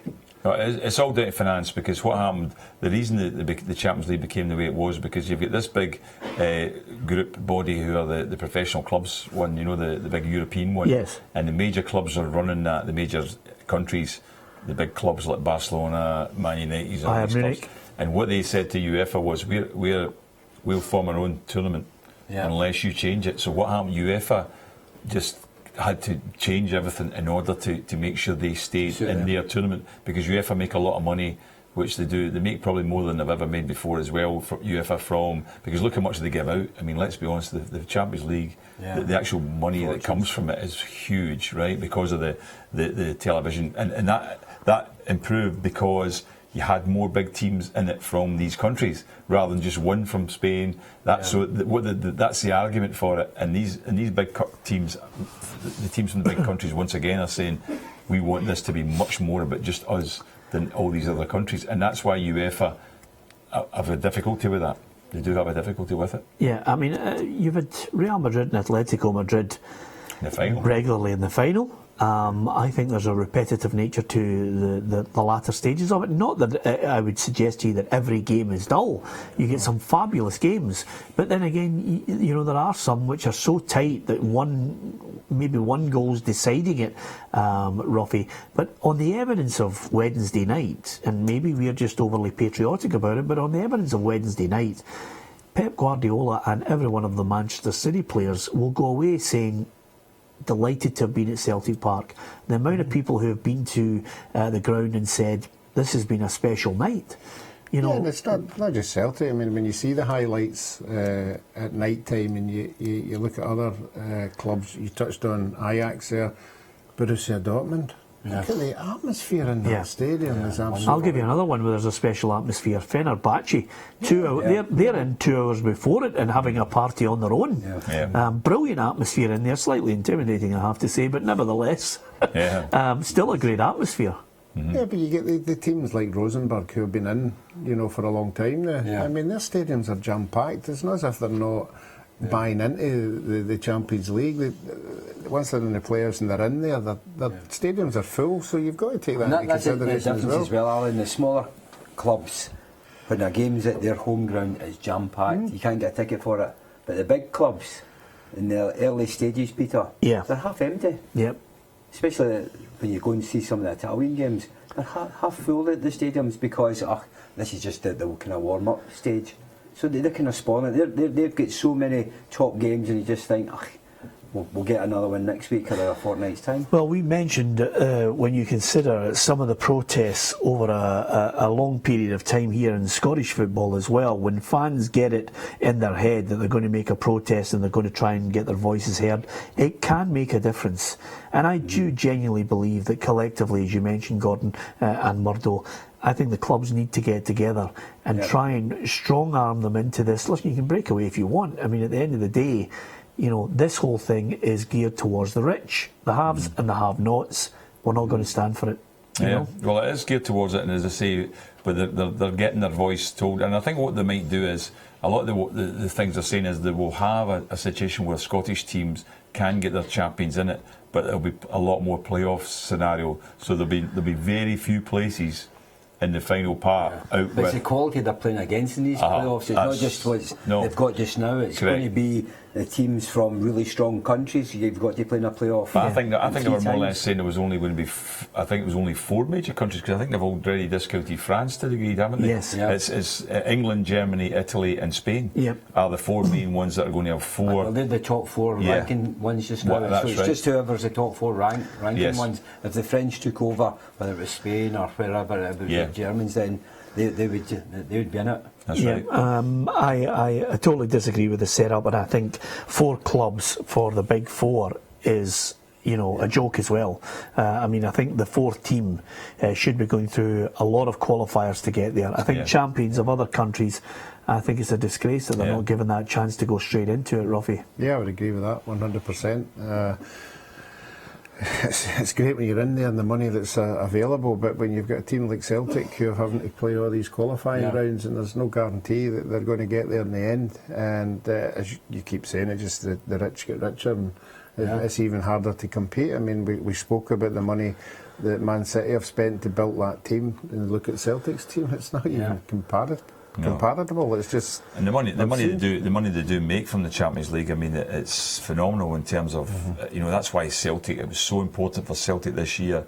It was a big factor that Brendan Rodgers, his remit basically was to come in there and get Celtic in the Champions League, because it's worth minimum about 25 million to them, but it could be worth more if they pick up points, the crowds they're getting, all that stuff. 30 million. Yeah, if they qualify out that as well, the money continues. If they were to get, and even if they go into the Europa League now, there's big money. So it just shows you the difference of what these teams are making, the ones that are in the Champions League and the ones that are doing well, as opposed to teams that aren't in it. Even other clubs in Scottish football got a spin-off from Celtic reaching the Champions League. Yeah. Was it 250,000? Yeah. No, that's great. Yeah, All crucial clubs- money. Do you know what I mean? A lot of the clubs have saying, God, that's fantastic. Well, in a sad sort of way, Ruffy, it's the difference between some clubs that's the shot in the arm that keeps them going, through to the end of the season in some cases. yeah, if you look at teams like St Mirren, it could be 3 players' wages. It could be the difference of, pushing into the playoffs and not pushing into the playoffs. But you've got to use the money wisely, obviously. But the teams further down, whatever they get will just be a lifeline. St Mirren 0, Falkirk 1. Still the Bairns with that goal advantage. Craig Sibbald with a deflected shot into the back of the net, and they're heading to the 20th minute of that game, and still Falkirk have the edge in it. St Mirren still to appoint a new manager. We'll probably find that out before we get to next week, and of course next week we'll have a break on the Saturday show. Of course, Scotland against Lithuania. It's an international break, not too many matches on for us to sustain it over 4 hours, because then we'd all be arguing with each other over a million and one other things, and then eventually, you might not know it now, Murdo, but suddenly, as you have a 4-hour show, suddenly Gordon does a Cliff Richard and produces a guitar, and then the game's up. We've had him singing on the show before, by the way, and the last thing you want is the complete Beatles back catalogue sung in a key that you've never heard before, even with George Martin's auto-tuner. And with that in mind, Scotland against Lithuania, you picked a side that you think you'll select, and I must admit, Gordon, in fact, Murdo's going to hand you the team over, Ruffy, and you could maybe try and back up the team that you've picked here. I'm not so sure we agree with you. Oh, good. So you better give it, because he'll never remember it. You've got McGreen, Jarden. Well, Yeah. I've got Marshall in goal. I've got 2 fullbacks, Tierney and Robertson. I've got Hanley and Martin in the middle. I've got Snodgrass wide on one side. I've got Forrest wide in the other. I've got Darren Fletcher in the middle with Morrison, and I've got the young boy Burke playing off Fletcher. Yeah, there's just one area there that I don't think. If we start playing 2 defensive midfielders, I think Tierney will play left back and Hutton will play right back, possibly. Yeah. Yeah. Hutton. I think he might go with Patterson again. Possibly. Yeah. Well, he scored a good goal today, mate. Patterson might just get edge. I think his game's taking a step forward now. Yeah. At the perfect time for Hearts to try and make a bit of money on him in January. That's right. You know, I don't know how much they get. And listen, if you, what was the name of the centre forward that they managed to sell to a Chinese club? Oh yeah, I know what you mean. And they got a $1.5 million, and his name completely not Osman So. Yeah. So I mean, it's the perfect time in January to capitalise on and get some money in there as well. And I don't think they would get any flack from the Hearts fans. No. It's sad to see him go, but he's in the final 6 months. Well, I think all the fans know he's going to go, and he'll possibly go for nothing. But if you can get him away in January, then you make yourself some money, especially if he's an internationalist and scoring goals and playing well. Yeah, I'm going to show you Gordon Strachan's squad, guys, just so you can get a feel of the players that he has at his disposal. Ruffy's already obviously picked what he thinks will be a starting 11. Do you have anybody else that you think could come in there from that squad? I mean, he's picked David Marshall, and the defenders you've got are Berra, Greer, Hanley, Hutton, Martin, Patterson, Robertson, Tierney and Wallace, and then you've got Anya, Bannon, Burke, Fletcher, Forrest, let's not forget John McGinn, Barry Mackay, Sean Maloney's back in there, James Morrison and Matt Ritchie, and then you've got Snodgrass, Fletcher, Griffiths, also Chris Martin and Stevie Naismith. I've just dropped James Forrest and put in Ritchie. You're going to drop James Forrest for Ritchie. Yeah. That's an interesting one, Ruffy, because although Matt Ritchie's dropped down a division, I still think Forrest is on the form he's in at the moment. Yeah. Gordon Strachan tends to look for players who are either playing at the top level in England or somebody here who's getting Champions League experience. He is in good form. I think though Ruffy's possibly right. The other one I would say, the other change I would make looking at the squad there now is Morrison not playing and Bannon playing. Yeah, it's an interesting point you make, Gordon, because Barry Bannon played really well in the game, the last game in the midfield area. Dropped him into midfield and he played well. Comfortable. That's why I think he looked good in the possession of the ball. He was never flustered. No, he kept possession. That's why I think he'll have kept his place, Peter, because of that performance. I think Forrest maybe be kept into the side as well, just because he's in top form just now. And I think in his work rate it's a lot better just now as well when he's not got the ball, and I think that'll help him. Yep. I just wonder about Griffiths. Would you maybe throw him up, especially for the first game? Can't see it happening. Look at Ruffy's got a smile on his face. I just do not. I mean, no disrespect to Lee Griffiths. He does like Fletcher, doesn't he? I think it's the same as the Dembele. You know, I think he offers him a wee bit more if he's playing the one man up front. Yeah, I can't see it happening, Ruffy. No disrespect to Lee Griffiths, who I think he has just been scoring goals for fun, and I think the criticism has started to diminish. Because he's been out the side with his injury. Maybe he's not fully match fit yet, and I think that might come into the thoughts. I think even at home, I always think he's a threat. I don't even think in Gordon Strachan's mind he's third choice. I think the boy Martin's before him as well. I think Gordon thinks the boy Martin because he's playing at that level and the way he plays. Griffiths, you mean? Yeah, I agree. Yeah, probably right. Do you buy into that, Gordon? Yeah, I think he's probably right. I think he would play Martin because that's what he did in the last game. He took him off, but because he thinks he's a similar type of player, a big, strong central striker, holds the ball up, can play that role as because I think he always felt that Griffiths wasn't comfortable being the sole striker. Yeah, the thing about Griffiths though, he scores goals. Well, do you know what I mean? That's Macca's argument. Take everything he away, probably would score more than the other two. You bring the midfielders into play. It doesn't matter. See if you're not scoring goals. Yeah, you're not a great striker. It's the same debate about distribution of the balls a goalkeeper. Yeah. You know, stop the ball getting in the net. That's what it's about. Well, that's why I always thought Ross McCormick should have been in that squad. I think he did a good job when any games he's played up front for Scotland. Yeah, I think McCormick could do a job. But again, you go back to we don't really know why he's not in the squad. No, that's true. It'd be nice to find out. It's a strange one. Okay, I don't think. I think the addition of Burke, the emergence of Burke, is going to give Scotland a different chance. This time around, Ruffy. I think it's changed the way we look at games now. Just having him as an option. Yeah, well, I think we should get carried away. We've only seen him, in a part of the game. He looks the part, he looks good, he's something that we're looking for, somebody with a bit of strength. He's playing at a high level now, though. Going forward with strength, he's got a wee bit of trickery in him as well. Looks as if he's an eye to go. This is the ideal game to play him, not in an away game. In a home game with the support right behind him. They'll give him a wee bit of leeway here and there if he messes up. But certainly he could be the one that just lights the whole crowd. Yeah, absolutely. I mean, I'm not saying he's the be-all and end-all, but he's certainly an option we haven't had in previous campaigns. Let's hope he is the man that we're looking for. Coming up after the break, we will go back over all the full-time scores from all 4 divisions in Scotland, and we'll also give you the full times from the Barclays Premier League as well.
Of his Saturday football show, Alan Ruff, Gordon Smith and Murdo McLeod are here with me. We'll be going back over the scores. Of course, the potential protest down at Kilmarnock, despite the fact that they've been protesting in the ground, it wouldn't have done them any good to protest out of it because Michael Johnson never turned up, Gordon. Oh, was he not there today? Right, maybe a good decision. He's probably on holiday, maybe, who knows, but probably maybe anticipating the fact that this was going to be a tough game and he would get a bit of that, and he knew there was going to be a demonstration at the time. I wonder if we're maybe guilty of not. I'm not suggesting here, but I wonder if we're maybe guilty of not giving the balance to this debate. You know, it's very easy for fans to all collectively get together and say we want him out because they're not happy with the way the club's been run, or the fact that they fear that they could be going into administration if someone else is bailing the club out. You know, I think Michael Johnson. Do you think it's one of those days when he has to come out and say, "Well, here's why I'm staying"? Yeah. You know, to give him a fair crack at the whip. He does, because remember he's done a good job at the club for so many years, and then it's all changed over the last couple of years. The fans haven't been happy. Then with the Billy coming in, putting a lot of money in, his pals are wanting to put some money in, and then even buy the shares. And I think that's the big thing. If Michael's going to not sell his shares and he's getting pelters for it, then at some point he's got to come out and have a word with the fans and tell them why he wants to stay, and tell the fans how much money he's going to invest in the football club. Because football club's all about investment now, Peter. You've got to, if you're part of it, you've got to put some money into the club, because if you don't do that, your team's just going to drop down towards the bottom of the table, no matter what league you're in. Yeah, and Kilmarnock, Lee Clark says they folded like a pack of cards today, and Derek McInnes, as you would expect, has mentioned after the game that he thought some of the play was terrific. Great goals, sparkling football. Yeah, he would do. I mean, you go away anywhere and you win 4-0, you're going to say that about your team. I mean, the thing about it, Lee Clark has got to react to that. We haven't been detrimental towards him or Michael Johnson, really. We're talking about what the situation is, and the people want him out of there. I mean, he's saying, what I've seen from many of the stuff I've been reading on it, his argument is that the deal with the bank facilitates him being there and remaining as the chairman. That's why he's saying he can't move, because that's part of the deal with the bank. So he might be totally 100% correct there, and that is the reason he can't move on. So who knows what the exact situation is, because we don't know the background to it and what the paperwork is and what the actual deal with the bank was, you know. But as I say, there'll be a reaction to that just because it's a result that's an embarrassment to Kilmarnock being at home, losing 4-0. Yeah, of course, Hamilton won. Inverness, Cali Thistle won today, and Martin Carney saying 7 out of 8 games we've been ahead, we've only managed to see it out one trophy. That tells its own story. Yeah, it does, and sometimes when these kind of things happen, that just preys on the player's mind. That's what's going to happen, you know. And when you're winning 1-0, you're looking about the park looking for somebody to get you that second goal. And unfortunately for the likes of Hamilton and Partick Thistle, they don't have that big time player. You don't have that big player who's going to say, right, I'm the one, I'll the one. Just put it in the box and I'll score that second goal for you. They don't have that kind of player. They're just a team. You've been saying that all along, though. No, they get the first goal so often, and they've not managed to get 2 goals in front, when then they could be very comfortable. Whereas now 1-0 at home, and Inverness will just be thinking, well, it's only 5 minutes left, let's have a real go here, and they'll throw everybody forward and end up losing a late goal. Yeah, I mean, you know you're not going to get, well, you're not going to get it. I mean, you know there's a chance you might not get it. You start falling further back, you just say, well, it's one, let's just hold on to that one, and the further you fall back, it gives the other team a chance to get chances. No surprise that never say die attitude is why Richie Foran is praising his players today for getting the 1-1 in the end. Yeah, I have to say that right at the start of the season, I was one of them who said this is going to be a tough season, this is going to be a team that's going to be fighting relegation. But the players have knuckled down. They've got decent results. They got a good result against Celtic, and they've just built on that. Just confidence again, confidence in the dressing room, confidence in a new manager. Want to do well for the new manager. Everybody talks about when Yogi was up there, the bonding that they've all got because they're so far away. They're a tight unit, and sometimes you get wee breaks like that. Well, the thing was, I mean, they did have a bad start. I mean, that was the thing. A new manager in place, and everyone, you know, casts suspicions over it because the 3 young, inexperienced 3 games, 3 defeats, sitting at the bottom of the league with no points after 3 games. But since then, in fairness to them, you know, it's 2 wins and 3 draws, so they're in a much more consistent position now, getting results. And their next game will be an interesting one because they've got a Friday night match against Rangers as their next match. Let's look at the Premiership and the full-time scores today then. The early kick-off was up at Dens Park. It was Dundee 0, Celtic 1. Hamilton 1, Inverness 1, Kilmarnock 0, Aberdeen 4. Rangers 2, Partick Thistle 0, and Ross County 0, St Johnstone 2. And Brendan Rodgers says 1 goal was enough to give them the win today. They are 5 points clear, still with a game in hand over Hearts, who defeated Motherwell by 3 goals to 1 on Friday night. And also Brendan Rodgers says, if anything, it was a team that was very tired after their midweek exertions against Manchester City. Just maybe lacked that wee bit of sharpness, as you can understand. What about the Championship today? There's one match underway as we speak. St Mirren 0, Falkirk 1. Craig Sibbald with the goal. It's Ayr 0, Dunfermline 0, Dumbarton 0, Queen of the South 0, Morton 1, Wraith Rovers 0, and Hibs against Dundee United kicks off on this Sunday. Into the League One to have a look at the full time there. Albion Rovers 2, Queen's Park 0, Alloa 1, Airdrieonians 2, East Fife 0, Stenhousemuir 1, Peterhead 1, Livingston 2, and Stranraer 0, Brecon City 1. We'll get the thoughts on Ruffy will give us his thoughts on Alloa, because they've had such a good start to the season, but just in the last few weeks maybe teams starting to work out Jack Ross's style. We'll ask Ruffy about that before we look at League 2 for the full-time scores there. Berwick Rangers 1, Clyde 1, Cowdenbeath 0, Stirling Albion 2, Edinburgh City 3, Arbroath 3, Elgin City 0, Annan Athletic 2, and Forfar 1, Montrose 3. And into the Barclays Premier League for the full times there was an early kick-off. It was Swansea 1, Liverpool 2, Hull City 0, Chelsea 2, Sunderland 1, West Brom 1, Watford 2, Bournemouth 2, and West Ham 1, Middlesbrough 1. It's been so positive around Alloa. Just that little last couple of weeks have just started to slip up a little, Ruffy. Yeah, well, obviously Jim Goodwin getting sent off last week didn't help any. I couldn't see that one coming today, Airdrie. You know, Albion Rovers beat them last week. But again, you know, we keep talking about League 1 and League 2. There's no team with the ability and the players to go on any particular run. You're going to have a lull. The players just can't keep up the momentum. But they'll take the good start that they've got, the points on the board. If they can have a couple of bad results and then bounce back again, that's what they'll be trying to do. Yeah, 2 defeats in 14.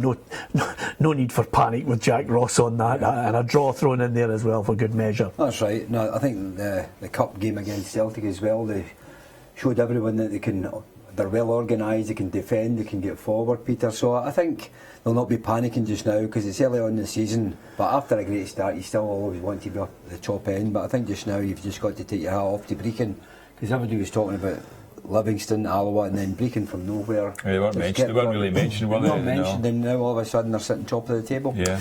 Okay, as far as the Premiership is concerned then, good wins for teams at the top end of the table. I think Mark Warburton will be possibly happy, Gordon, just to get away from the focus on every result that's coming and just try and sort out the mess with Joey Barton once and for all in the next couple of weeks. Absolutely. I mean, the time factor is very important for Rangers to get a result today, considering everything that's been going on. A lot of the fans are definitely still behind him, there's no doubt about that, but there's been question marks over some of the signings and all that, and he had to put up with that, put up with the fact they lost to Aberdeen last week when they played well, and I think he was a bit disappointed with the reaction he got to that result.